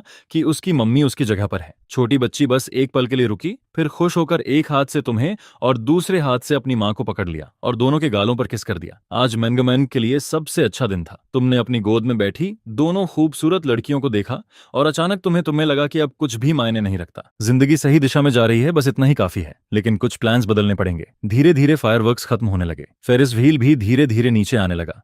शिया शियाओ मेनमेन को गोद में लेकर आगे चल रही थी और तुम पीछे पीछे चल रहे थे। तुमने शिया शियाओ को देखा जो अब फिर से पहले जैसी थोड़ी ठंडी हो गई थी और तुमने हल्का सा अपनी नाक छुई। ऐसा लग रहा था जैसे वो अचानक फिर से तुमसे दूरी बनाने लगी हो। शिया शियाओ बहुत नर्वस थी, यहाँ तक कि मेंगमेन को पकड़ने वाला उसका हाथ भी थोड़ा कस गया था। उसे लग रहा था कि उसके कान और गाल अभी भी गर्म हैं। वो अब भी थोड़ी देर पहले तक तुम्हारी गोद में थी और बिल्कुल एक छोटी लड़की की तरह तुम्हारी गोद में छुप रही थी। उसे ये सब याद आते ही बहुत शर्म आने लगी। उसे पक्का लग रहा था कि तुम मन ही मन उस पर हंस रहे हो। जब वो फेरिस व्हील से उतरी थी उसने तुम्हारे चेहरे पर छुपी हुई मुस्कान देख ली थी। ये सोचते ही वो और तेजी से चलने लगी। वो आधी भाग रही थी और आधी चल रही थी। तुम्हें समझ नहीं आया कि अचानक इस औरत में इतनी एनर्जी कहां से आ गई। तुम्हें उसके पीछे चलने के लिए हल्का दौड़ना पड़ा। जब तक तुम लोग एम्यूजमेंट पार्क के गेट तक पहुंचे तब भी शियाओ नहीं रुकी। आखिर में तुम्हें उसे आवाज लगानी पड़ी, क्या तुम पैदल ही घर जाने वाली हो? यहाँ टैक्सी ले लेते हैं। शियाओ जाकर सड़क के किनारे रुक गई, लेकिन उसने तुम्हारी तरफ नहीं देखा। उसे और ज्यादा लग रहा था कि तुम पीछे खड़े होकर उस पर हंस रहे हो, और ये सोचकर उसे और शर्म आ रही थी। बहुत देर इंतजार करने के बाद आखिर में एक टैक्सी मिली। उसी वक्त तुम्हारे मन में पहली बार कार खरीदने का ख्याल आया। टैक्सी आराम से कम्युनिटी के गेट पर रुकी। तुमने पैसे दिए, मैंगमैन को गोद में उठाया और सबके साथ घर लौट आए। घर आकर तुम मैंगमैन को उसके कमरे में सुलाने ले गए। वो जल्दी ही सो गई, तुम भी जल्दी सो गए, लेकिन शियाओ को नींद नहीं आ रही थी। वो बिस्तर पर लेटी हुई थी, लेकिन जैसे ही आंखें बंद करती, आज अम्यूजमेंट पार्क में जो कुछ हुआ था वही उसके दिमाग में आने लगता। शियाओ ने गुस्से में कंबल खींचकर अपना चेहरा ढक लिया। वो खुद को जबरदस्ती सुलाना चाहती थी, लेकिन उसकी लगातार कांपती पलकें बता रही थीं कि उसके दिल में इस वक्त कितनी बेचैनी है। सुबह 6 बजे तुम हमेशा की तरह टाइम पर उठ गए, दौड़ लगाई, नहाए, खाना बनाया, मैंगमैन को उठाया और अपना पूरा मॉर्निंग रूटीन खत्म कर लिया। लेकिन शियाओ कमरे से बाहर नहीं आई। तुमने मेन बेडरूम का बंद दरवाजा देखा और सिर खुजाया। शायद कल रात सच में बहुत देर हो गई थी। वो अभी तक नहीं उठी थी और तुम्हारा उसे उठाने का भी कोई इरादा नहीं था। तुमने बस उसके लिए नाश्ता रख दिया। उसके बाद तुमने किचन साफ की, इस्तेमाल किए हुए बर्तन धोए, और जब तुम किचन से बाहर आए तभी शियाओ भी कमरे से बाहर आई। उसके चेहरे पर हल्की लालिमा थी। वो सीधा बाथरूम में जाकर तैयार होने लगी। क्या तुम अभी भी गाना गाना चाहती हो? तुम्हारी आवाज सुनकर शियाओ एक पल के लिए रुक गई। बहुत देर तक उसने कोई जवाब नहीं दिया। तुम बाथरूम के दरवाजे के पास खड़े थे, हाथ में मोबाइल था और चुपचाप उसके जवाब का इंतजार कर रहे थे। कुछ देर बाद उसकी हल्की सी आवाज तुम्हारे कानों में आई, हाँ, सिर्फ एक शब्द, उससे ज्यादा कुछ नहीं। शियाओ के दिल में अभी की जिंदगी ही ऐसी थी जिसकी उसने पिछले 2 सालों में कभी कल्पना भी नहीं की थी। और गाना गाना वो तो बहुत दूर का सपना था। वो बस उसे अपने दिल में दबाकर रख सकती थी। तुमने सिर्फ एक बार उसे स्क्रॉल करके देखा, उसके बाद फिर कभी नहीं देखा था। अब तुमने फिर से उसे खोला और चुपचाप स्क्रीन पर एक एक चीज देखने लगे, बहुत धैर्य से हर मैसेज फिल्टर करते हुए। आखिरकार तुम्हारी आंखें चमक उठीं। फिर तुमने एक प्राइवेट मैसेज खोला और उसे पढ़ने लगे। तुम्हारी उंगलियां अनजाने में स्क्रीन पर टैप करने लगीं, जैसे तुम कुछ सोच रहे हो। असल में वीडियो पोस्ट करने का तुम्हारा मेन पर्पज सिर्फ पैसे कमाना था, और जब काफी पैसे हो जाते तो तुम मैंगमैन और शियाओ का फ्यूचर सेटल करके चुपचाप चले जाते। लेकिन कल जो कुछ हुआ उसके बाद तुमने अपना फैसला बदल दिया। उस प्राइवेट मैसेज में बहुत सिंपल लिखा था, मिस्टर शिंग्याओ, यिनहाई एंटरटेनमेंट आपको हमारी टीम में शामिल होने का इनवाइट देता है। ये इस दुनिया की बड़ी 3 एंटरटेनमेंट कंपनीज में से एक थी। तुमने बस थोड़ा सा सोचा, फिर बिना झिझक उस मैसेज में दिया गया कॉन्टैक्ट नंबर डायल कर दिया। कुछ ही रिंग के बाद फोन कनेक्ट हो गया। सामने से राहत भरी आवाज आई, हेलो, कौन बोल रहे हैं? तुमने कहा, हेलो, मेरा अकाउंट नेम शिंग्याओ है। मुझे आपकी कंपनी से इन्विटेशन मिला था, क्या अभी बात करना कन्वीनियंट है? इस वक्त मैं बहुत दूर हूँ, लेकिन हेडक्वार्टर्स में यांग चैनलिन को एक कॉल रिसीव होता है जिस पर उसके चेहरे पर हल्का सा एक्सप्रेशन आता है। उसे उम्मीद नहीं होती है कि ये नाम, यानी वो न्यूली इनवाइटेड क्रिएटर, सच में उसे कॉल करेगा। आखिर उसे प्राइवेट मैसेज इनविटेशन भेजे हुए कई दिन हो चुके थे, जिस पर यांग चैंगलिन को लगने लगा था कि सामने वाला एंटरटेनमेंट इंडस्ट्री में आने वाला नहीं है। हेलो, क्या आप अभी भी लाइन पर हैं? फोन के दूसरी तरफ से एक अच्छी साउंडिंग लड़के की आवाज आती है, जिसे सुनकर यांग चैनलिंग तुरंत रिएक्ट करता है और फिर उसके चेहरे पर एक खुश लुक आ जाता है, क्योंकि इन दिनों इंटरनेट पर सबसे ज्यादा हॉट टॉपिक यही मिस्टीरियस गाय बना हुआ है। मिस्टर न्यू इन्विटेशन, मैं यांग चैनलिंग हूँ, यिनहाई एंटरटेनमेंट में ह्यूमन रिसोर्सेज और एडमिनिस्ट्रेशन का डिप्टी मिनिस्टर। क्या आप हमारी यिनहाई एंटरटेनमेंट ज्वाइन करना चाहेंगे? जिस पर फोन की दूसरी तरफ से आवाज आती है, हेलो मिनिस्टर यांग, सॉरी, अभी फिलहाल मेरा एंटरटेनमेंट इंडस्ट्री में आने का कोई आइडिया नहीं है, लेकिन मैं आपका एक सिंगर रिकमेंड करना चाहता हूँ। मुझे नहीं पता कि आपकी कंपनी की इसमें इंटरेस्ट है या नहीं। यह सुनकर यांग चैनलिंग थोड़ा डिसअपॉइंटेड हो जाता है। वह हल्का सा बिटर स्माइल देता है और सिर हिलाता है, क्योंकि वह चाहता तो मिस्टर न्यू इन्विटेशन को ही था। जिस पर वह कहता है, मिस्टर न्यू इन्विटेशन, हाँ, मैं सिर्फ एक डिप्टी मिनिस्टर हूँ। अगर आप खुद आना चाहें तो आपकी फेम को देखकर मैं खुद डिसीजन ले सकता हूँ, लेकिन अगर बात किसी और की हो तो शायद मुझे आपको डायरेक्टली एग्री करने का राइट नहीं है। दिल में थोड़ी रिलैक्वेंस होने के बाद भी यांग चैनलिंग तुम्हें सीरियसली समझाता है, जिस पर तुम कहते हो, मैं अश्योर कर सकता हूं कि वो बहुत पावरफुल सिंगर है और मैं उसके लिए सॉन्ग्स भी लिखूंगा। जिस पर अगर फ्यूचर में आपकी कंपनी को सॉन्ग्स की जरूरत होती है तो मैं आपकी यिनहाई एंटरटेनमेंट के लिए म्यूजिशियन भी बन सकता हूं, लेकिन उसकी कुछ कंडीशंस होंगी। किसी को भी मेरे पास सॉन्ग लिखवाने के लिए मत भेजना। जो मुझे सही नहीं लगेगा मैं वो नहीं लिखूंगा। अगर आप एग्री करते हैं तो हम स्पेसिफिक डिटेल्स बाद में डिस्कस कर सकते हैं। आपको क्या लगता है? फोन की दूसरी तरफ यांग चैनलिंग अब कैजुअली बात नहीं करता है, बल्कि धीरे धीरे चुप हो जाता है, जिस पर उसके दिमाग में तेजी से कैलकुलेशंस चलने लगती हैं। वह इस डील के अंदर की वैल्यू को सोचता है और कुछ देर बाद यांग चैनलिंग मान लेता है कि वह इस बात से काफी टेम्प्ट हो चुका है, लेकिन कंपनी उसकी खुद की नहीं होती है, जिस पर उसे ऊपर बात करनी पड़ती है। फिर वह कहता है, मिस्टर न्यू इन्विटेशन, ये ऐसी चीज नहीं है जिसे मैं अकेले डिसाइड कर सकूं। मैं कंपनी में इस बारे में डिस्कस करता हूं और फिर आपको रिप्लाई देता हूं। चाहे बात बने या ना बने, मैं आपको जितनी जल्दी हो सके उतनी जल्दी जवाब देता हूं। ठीक है, फिर मैं आपके रिप्लाई का वेट करूंगा। इसके बाद कॉल कट जाता है, जिस पर यांग चैनलिंग बिना देर किए अपना फोन उठाता है और जल्दी से टेंशन के साथ बाहर निकल जाता है। वहीं दूसरी तरफ तुम अपना फोन नीचे रखते हो और कुछ देर सोचते हो, जिसके बाद तुम डिसाइड करते हो कि अभी सामने वाले के रिप्लाई का इंतजार करना सही रहेगा। आखिर येनहाई एंटरटेनमेंट चाइना की 3 सबसे बड़ी कंपनीज में से एक होती है, जिस पर अगर यहाँ बात नहीं बनती है तो तुम कोई दूसरा तरीका ढूंढ लोगे। इसे एक नई कोशिश की तरह माना जा सकता है। इसके बाद तुम हल्की सी राहत की सांस लेते हो, डोर खोलते हो और साइड से बाहर निकलते हो, जिस पर मैंग अभी भी चुपचाप टॉयज के साथ खेल रही होती है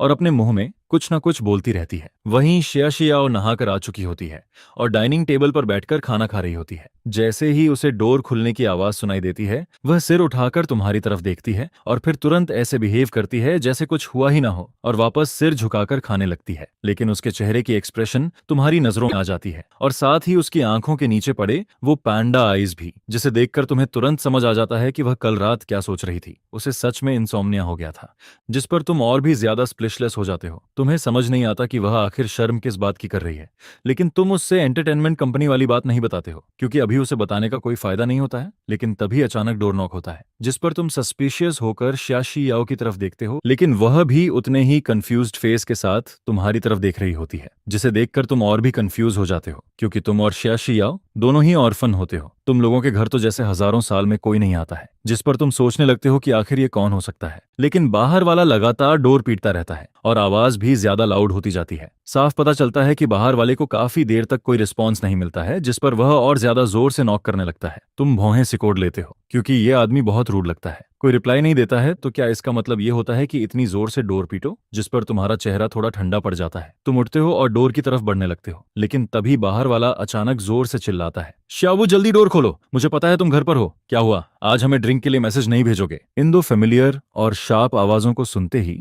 तुम्हारा चेहरा पूरी तरह डार्क हो जाता है। वहीं सियाशी याओ का चेहरा भी और ज्यादा पेल पड़ जाता है, जिस पर वह भौहें सिकोड़कर डोर की तरफ घूरने लगती है। वहीं मेंग अपना छोटा टॉय छोड़कर तुरंत सियाशी याओ की गोद में भागकर चली जाती है क्योंकि बाहर की लाउड नॉकिंग उसे डरा देती है। यह देखकर तुम्हारा चेहरा और भी ज्यादा डार्क हो जाता है। इतने दिनों से तुम बड़ी मुश्किल से मेंग को संभाल रहे थे, उसे प्यार से बहला रहे थे, और अब ये दोनों आकर उसे फिर से डरा देते हैं, जिस पर तुम्हारे मन में सिर्फ एक ही बात आती है, ये बिल्कुल भी माफ करने लायक नहीं है। इसके बाद तुम डोर खोलते हो और जैसे ही सामने देखते हो, वहां तुम्हारे पुराने बॉय बैंड के 2 मेंबर खड़े होते हैं, गाओ चेनग और शुबिंग। उन दोनों के चेहरे पर एक फेक सी स्माइल होती है, जिस पर वो तुम्हारे ऊपर से झांक कर घर के अंदर देखने की कोशिश करते हैं, लेकिन तुम उन्हें ब्लॉक कर देते हो। शाबू, तुमने इतनी देर से डोर क्यों खोला? क्या तुम हमारा वेलकम नहीं कर रहे हो? उन्हें देखते ही तुम्हारा मन करता है कि सीधे उनके चेहरे पर पंच मार दो, क्योंकि जब से तुम लोग साथ थे तब से ये दोनों लोग हर वक्त तुम्हें ऐसे बुलाते रहते थे। ये सब इसलिए होता है क्योंकि पहले वाले बॉय ग्रुप में ओरिजिनल की फेस वैल्यू सबसे ज्यादा होती है और आखिर में वही ओरिजिनल होता है, जिसकी वजह से ये बॉय ग्रुप डेब्यू कर पाता है। लेकिन जैसे ही उनका नाम खत्म होने लगता है,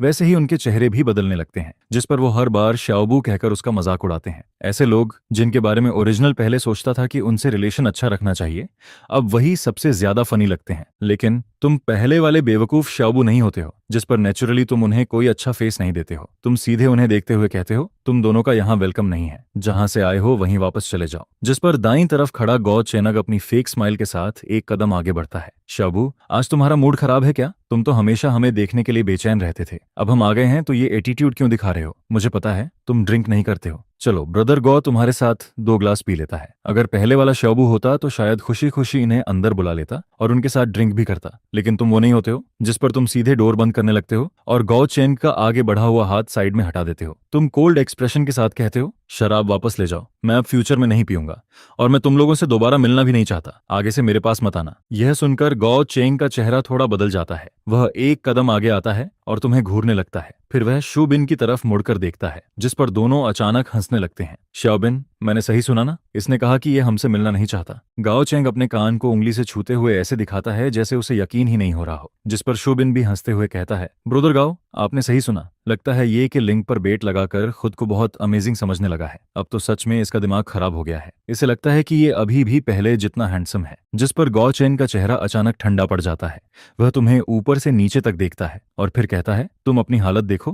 क्या तुम भूल गए हो कि पहले तुम कैसे हमारे पीछे घूमते थे और हमें बार बार रिक्वेस्ट करते थे? तुम सामने खड़े इन दोनों क्लाउन जैसे लोगों को देखते हो और कुछ देर के लिए स्पीचलेस हो जाते हो। इन दोनों ने स्टेज पर कॉस्ट्यूम पहनकर फेस बदलना, फेक सिंगिंग करना और हार्मनी दिखाना बहुत अच्छे से सीख लिया होता है, जिस पर तुम सबकॉन्शियसली पीछे मुड़कर बंद डोर की तरफ देखते हो, क्योंकि मैंगमैन और शाशियाओ अभी भी घर के अंदर होते हैं और अगर यहाँ झगड़ा होता है तो वो माँ बेटी फिर से डर जाएंगी। जिस पर तुम हाथ उठाकर गौ चेंग के कंधे पर रखते हो और उन्हें बाहर जाने का इशारा करते हुए कहते हो, अगर कुछ कहना है तो बाहर चलो। इतना कहने के बाद तुम उन्हें रिएक्ट करने का मौका भी नहीं देते हो। तुम एक हाथ से गौ चेंग को और दूसरे हाथ से शुबिन को पकड़ लेते हो और उन्हें सीधे बाहर ले जाने लगते हो, जिस पर गाओ चेंग और शुबिन तुरंत तुम्हारे हाथ छुड़ाने की कोशिश करते हैं, लेकिन उन्हें महसूस होता है कि तुम्हारी ताकत बहुत ज्यादा है। चाहे वो जितनी कोशिश करें, वो तुम्हारे हाथ से निकल ही नहीं पाते हैं। फिर तुम उन्हें फ्लोर के बाहर तक ले जाते हो और वहीं जाकर छोड़ देते हो, जिस पर गौ चेंग और शुबिन के चेहरे लाल हो जाते हैं। वो यहाँ तुम्हें मैनिपुलेट करने आए थे, लेकिन तुम्हारी ताकत देखकर कुछ देर के लिए खुद डर गए थे। फिर गाओ चेनक तुम्हें घूरते हुए कहता है, क्या तुम नहीं जानना चाहते कि हम यहाँ क्यों आए हैं? जिस पर उसके बोलने के तुरंत बाद शुबिन जल्दी से कहता है, हम तुम्हें साउदर्न ग्रुप में वापस बुलाने आए हैं। क्या तुम हमेशा से वापस नहीं आना चाहते थे? गाओ चैनग और शुबिन देखते हैं कि तुम्हारे चेहरे पर कोई खास रिएक्शन नहीं आता है,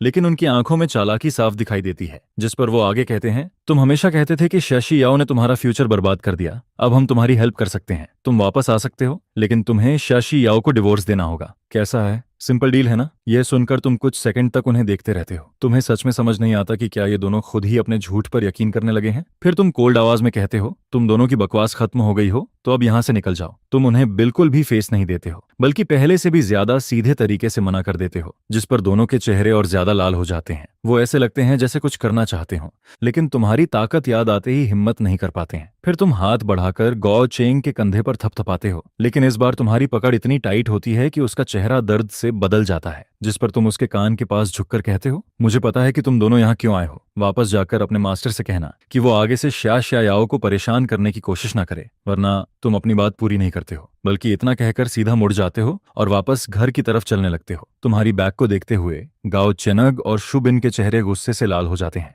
उनकी आंखें तुम्हें घूर रही होती हैं, जिस पर शुबिन अब भी थोड़ी नाराज आवाज में कहता है, ब्रोदर गौ, क्या हम इसे ऐसे ही जाने देंगे? गाओ चेनग अपने उस कंधे को पकड़ता है जहां तुमने हाथ रखा था। उसके चेहरे पर दर्द और गुस्सा दोनों दिखाई देते हैं। फिर वह दांत भींच कर कहता है, नहीं तो और क्या करें? लेकिन अजीब बात है, ये अचानक किसी और इंसान जैसा क्यों लगने लगा है? इसकी ताकत इतनी ज्यादा कैसे हो गई? जिस पर दोनों आखिर में मजबूरी में वापस चले जाते हैं। तुम जब वापस घर के अंदर आते हो तो याओ तुम्हें क्वेश्चन भरी नजरों से देखती है, जिस पर तुम कैजुअली कहते हो, वो लोग चले गए, अब फ्यूचर में वापस नहीं आएंगे। इतना कहकर तुम आगे बढ़ते हो, मैंगमैन को गोद में उठाते हो और सोफा पर जाकर बैठ जाते हो। फिर तुम ऐसे बिहेव करने लगते हो जैसे कुछ हुआ ही ना हो और मैंगमैन के साथ खेलने लगते हो, जिस पर याओ कुछ सेकंड तक तुम्हें देखती रहती है और फिर धीरे से मुड़कर वापस खाना खाने लगती है। इसके बाद घर का माहौल फिर से पहले जैसा वार्म हो जाता है, लेकिन दूसरी तरफ गौ चेंग और शुबिन की हालत बिल्कुल अच्छी नहीं होती है।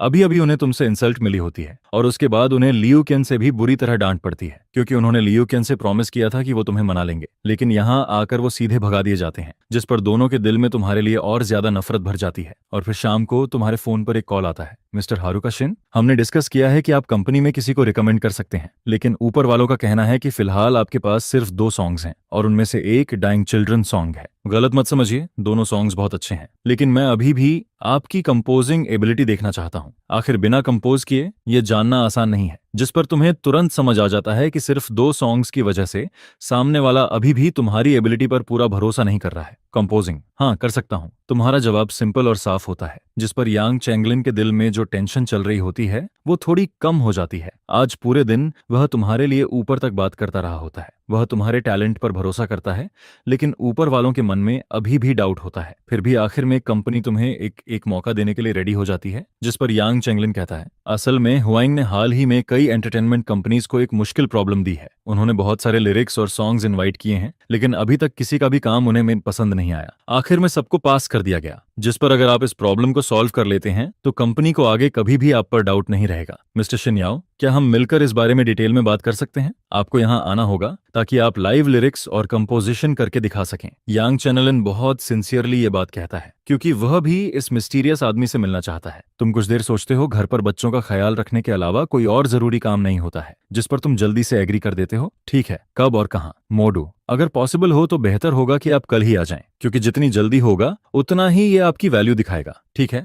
तो फिर कल दोपहर। इसके बाद कॉल कट जाता है, जिस पर तुम अगले दिन सुबह 10 बजे की टिकट बुक कर लेते हो। कुछ देर बाद तुम सो जाते हो। फिर जब मैंगमैंग वापस आती है तो वह तुम्हें सोता हुआ देखती है, जिस पर मैंगमैंग धीरे धीरे सोफा तक आती है और चुपचाप तुम्हारी गोद में घुस जाती है। तुम्हें अपने सपने में ऐसा फील होता है जैसे कोई छोटी किटन तुम्हारे चेहरे से खेल रही हो। लेकिन कुछ देर बाद तुम्हें सांस लेने में दिक्कत होने लगती है, जिस पर तुम थोड़ा कंफ्यूज्ड होकर आंखें खोलते हो और फिर तुम्हारे कानों में मैंगमैन की खुश हंसी सुनाई देती है। तुम नीचे देखते हो तो पता चलता है कि तुम्हारी प्यारी बेटी अपने छोटे छोटे हाथों से तुम्हारी नाक दबा रही होती है। पापा, खाना खा लो। यह सुनकर तुम मन ही मन मुस्कुरा देते हो। तुम्हें अचानक फील होता है कि ऐसी लाइफ भी काफी अच्छी है। उसी समय रेस्टोरेंट की तरफ से खाने की खुशबू भी आने लगती है, जिस पर तुम्हें और ज्यादा भूख लगने लगती है। फिर शियाशियाओ किचन से बाहर आती है। उसके हाथ में 2 बॉल्स राइस होते हैं। वह तुम्हारी तरफ देखती है और फिर कहती है, तुम अभी तक नहीं उठे थे, इसलिए मैंने खाना बना लिया। जिस पर तुम मैंगमैन को गोद में उठाते हो और टेबल की तरफ चलते हो। टेबल पर रखा खाना देखकर तुम्हारी आंखें चमक उठती हैं। खाना पूरा कलर और फ्रेग्रेंस से भरा होता है। तुम तुरंत कहते हो, वाह, मुझे बहुत भूख लगी है। तुम्हारी तारीफ सुनकर शियाशियाओ थोड़ा शय हो जाती है। वह हल्का सा सिर हिलाती है और फिर वापस किचन में जाकर एक और बाउल राइस लेकर आती है। इसके बाद पूरा फैमिली साथ बैठकर खाना खाने लगता है, जिस पर तुम क्रिस्पी मीट का एक छोटा पीस उठाकर मैंगमैन के बाउल में रख देते हो। फिर तुम शियाशियाओ की तरफ देखते हो और कैजुअली कहते हो, बाय द वे, मैं कल बाहर जा रहा हूँ अंता, मुझे नहीं पता मैं कितने दिन बाद वापस आऊंगा। शियाशियाओ उस समय सूप पी रही होती है, लेकिन तुम्हारी बात सुनते ही वह अचानक चौक हो जाती है और जोर से खांसने लगती है, जिस पर तुम जल्दी से उसके पास जाते हो और उसकी बैग थपथपाने लगते हो। तुम्हारे चेहरे पर साफ वरी दिखाई देती है। वहीं शियाशियाओ जल्दी से अपना मुंह पोंछती है, क्योंकि तुम्हारे अचानक बाहर जाने की बात सुनकर वह सच में घबरा गई होती है। फिर तुम उसकी तरफ देखते हो और धीरे से कहते हो, सॉरी, मैंने तुम्हारी ओपिनियन पूछे बिना ही डिसाइड कर लिया। लेकिन मैंगमैन ने कहा था कि तुम्हें सिंगिंग पसंद है। मुझे लगा तुम्हें ये अच्छा लगेगा। मैंने पहले नहीं बताया क्योंकि तब तक कुछ फिक्स नहीं हुआ था, लेकिन अब दूसरी कंपनी ने मुझे बात करने के लिए बुलाया है, जिस पर अगर इस बार बात हो गई तो तुम ओपनली फिर से सिंग कर पाओगी। यिनहाई एंटरटेनमेंट काफी अच्छी कंपनी है। यह सुनकर शियाशियाओ कुछ देर तक तुम्हें देखती रहती है, क्योंकि वह समझ जाती है कि तुम ये सब उसके लिए कर रहे हो, जिस पर तुम दोनों की नजरें आपस में मिलती हैं। धीरे धीरे शियाशियाओ की आंखें हल्की लाल होने लगती हैं। उसकी आंखों में पानी भर जाता है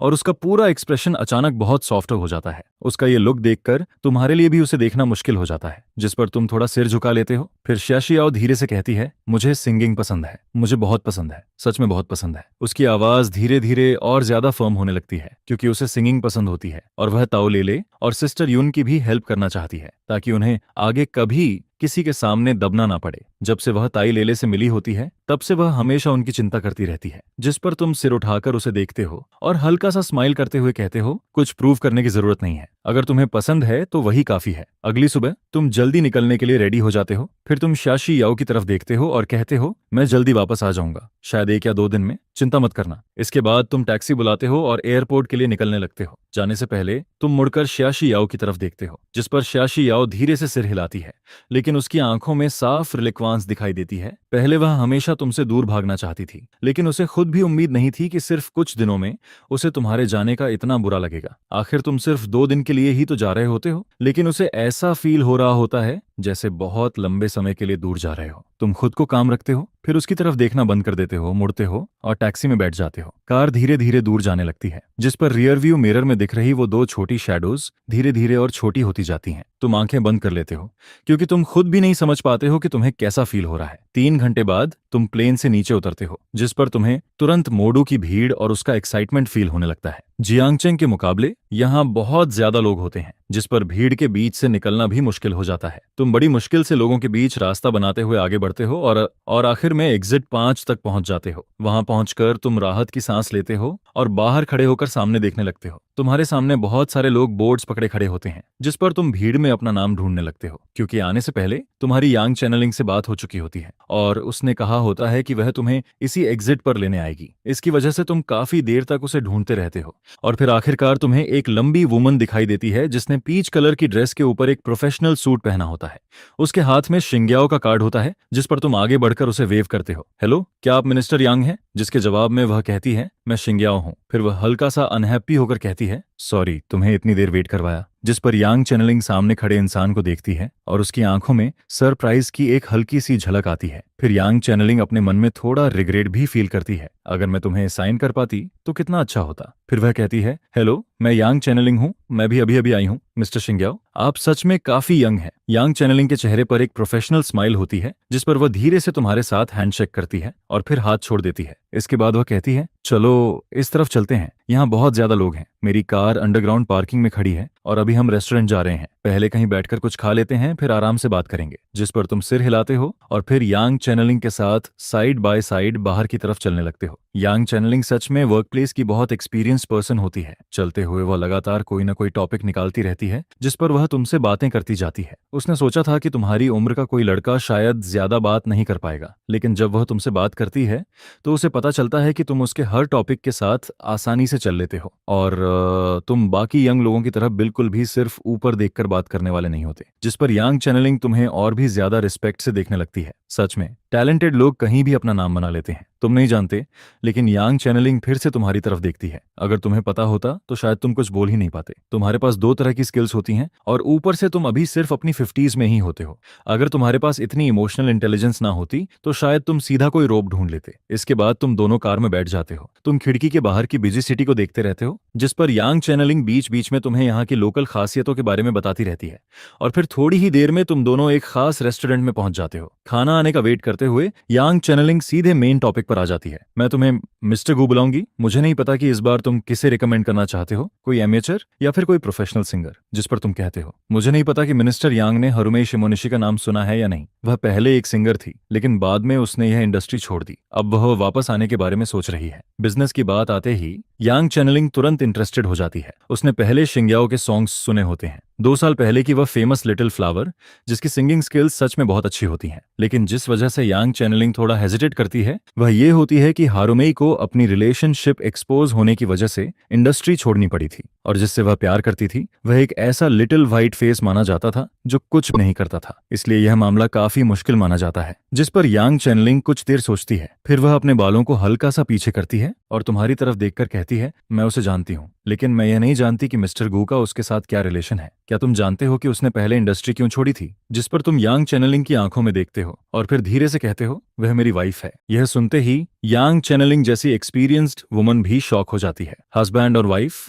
क्या वह लेजेंडरी लिटिल व्हाइट फेस तुम ही हो? क्या ऐसा हो सकता है कि हारुमेई शिमोनिशी ने पहले वाले इंसान से डिवोर्स कर लिया हो और फिर किसी दूसरे के साथ हो गई हो? तुम उसके चेहरे का एक्सप्रेशन देखकर समझ जाते हो कि वह क्या सोच रही है, जिस पर तुम हल्का सा बिटर स्माइल करते हो और फिर कहते हो, तुमने सही सोचा। जब उसकी रिलेशनशिप एक्सपोज हुई थी तब उसी के साथ मैंने भी इंडस्ट्री छोड़ दी थी। यांग चैनलिंग ने हारुमेई शिमोनिशी का नाम तो पहले सुना होता है, लेकिन वह यह नहीं जानती थी कि वह किसके साथ थी। तुम्हारी तरह का कोई इंसान जो पहले एक आइडल बॉय ग्रुप में था और जो सिर्फ अपने फेस की वजह से फेमस था, उस पर वह नेचुरली ज्यादा ध्यान नहीं देती। लेकिन अब यांग चैनलिंग के मन में थोड़ा डाउट आने लगता है, क्या वे दोनों सॉन्ग्स सच में तुमने लिखे थे? लेकिन तुम उसे ज्यादा देर सोचने का मौका नहीं देते और फिर उसकी हेजिटेंट एक्सप्रेशन को देखकर आगे कहते हो, क्या उसे तुम्हारी कंपनी में शामिल करना इतना मुश्किल है? अगर सच में मुश्किल है तो मैं कोई दूसरा तरीका ढूंढ लूंगा। फिर तुम आगे कहते हो, और मेरी सिर्फ यही रिक्वेस्ट नहीं है कि वह तुम्हारी कंपनी ज्वाइन करे। मैं चाहता हूं कि कंपनी में आने के बाद उसे सबसे बेस्ट रिसोर्सेज और पूरी फ्रीडम मिले, उसके कॉन्ट्रैक्ट पर कोई रोक ना हो। इसके बाद तुम कहते हो, सत्य, आखिर में बात सिर्फ इंटरेस्ट की है। मुझे यकीन है कि अगर मैं उसकी मदद करूंगा तो वह और भी ऊपर जाएगी। इसलिए मैं अब भी चाहता हूं कि तुम इस बारे में अच्छे से सोचो। तुम एक ही सांस में सब कुछ कह देते हो और फिर आराम से पानी का एक सिप लेते हो, जिस पर यांग चैनलिंग का एक्सप्रेशन सीरियस हो जाता है। साफ दिख रहा होता है कि वह थोड़ा मुश्किल में पड़ गई है। फिर वह कहती है, आखिर में अगर हम कोऑपरेट नहीं कर पाए तो सिर्फ तुम्हारे रिलीज किए हुए 2 सॉन्ग्स की वजह से उनकी इतनी बड़ी वैल्यू नहीं बनती। फिर वह आगे कहती है, मैं हारुमेई शिमोनिशी की सिंगिंग स्किल्स को मानती हूँ, लेकिन एंटरटेनमेंट इंडस्ट्री में सिर्फ सिंगिंग स्किल्स से काम नहीं चलता। मुझे लगता है तुम ये बात जानते हो। उसे दोबारा सामने लाना मुश्किल नहीं है, लेकिन जो टॉप रिसोर्सेज और कॉन्ट्रैक्ट फ्रीडम तुम मांग रहे हो, उस तरह की चीजें हमारी कंपनी में लगभग कभी नहीं हुई हैं। इसलिए हमें इस मैटर पर अच्छे से बात करनी पड़ेगी। ये कोई छोटी बात नहीं है। हालांकि यांग चैनलिंग सीधे मना नहीं करती, लेकिन उसकी बातों से साफ समझ आता है कि यह लगभग एक रिफ्यूजल ही है। जिस पर तुम कहते हो, तुम लोग इस बारे में सोच सकते हो, लेकिन मैं भी यहाँ अपनी तरफ से साफ बोल रहा हूँ। सिर्फ इस बार की प्रॉब्लम नहीं, बल्कि फ्यूचर में तुम्हें जो भी चाहिए होगा, चाहे सॉन्ग्स हो या फिर स्क्रिप्ट, कोई भी जॉनरा क्यों ना हो, जब तक तुम बोलोगी मैं तुम्हें दे सकता हूँ। और मैं अब भी यही उम्मीद करता हूँ कि हम दोनों साथ में सक्सेसफुली काम कर पाएंगे।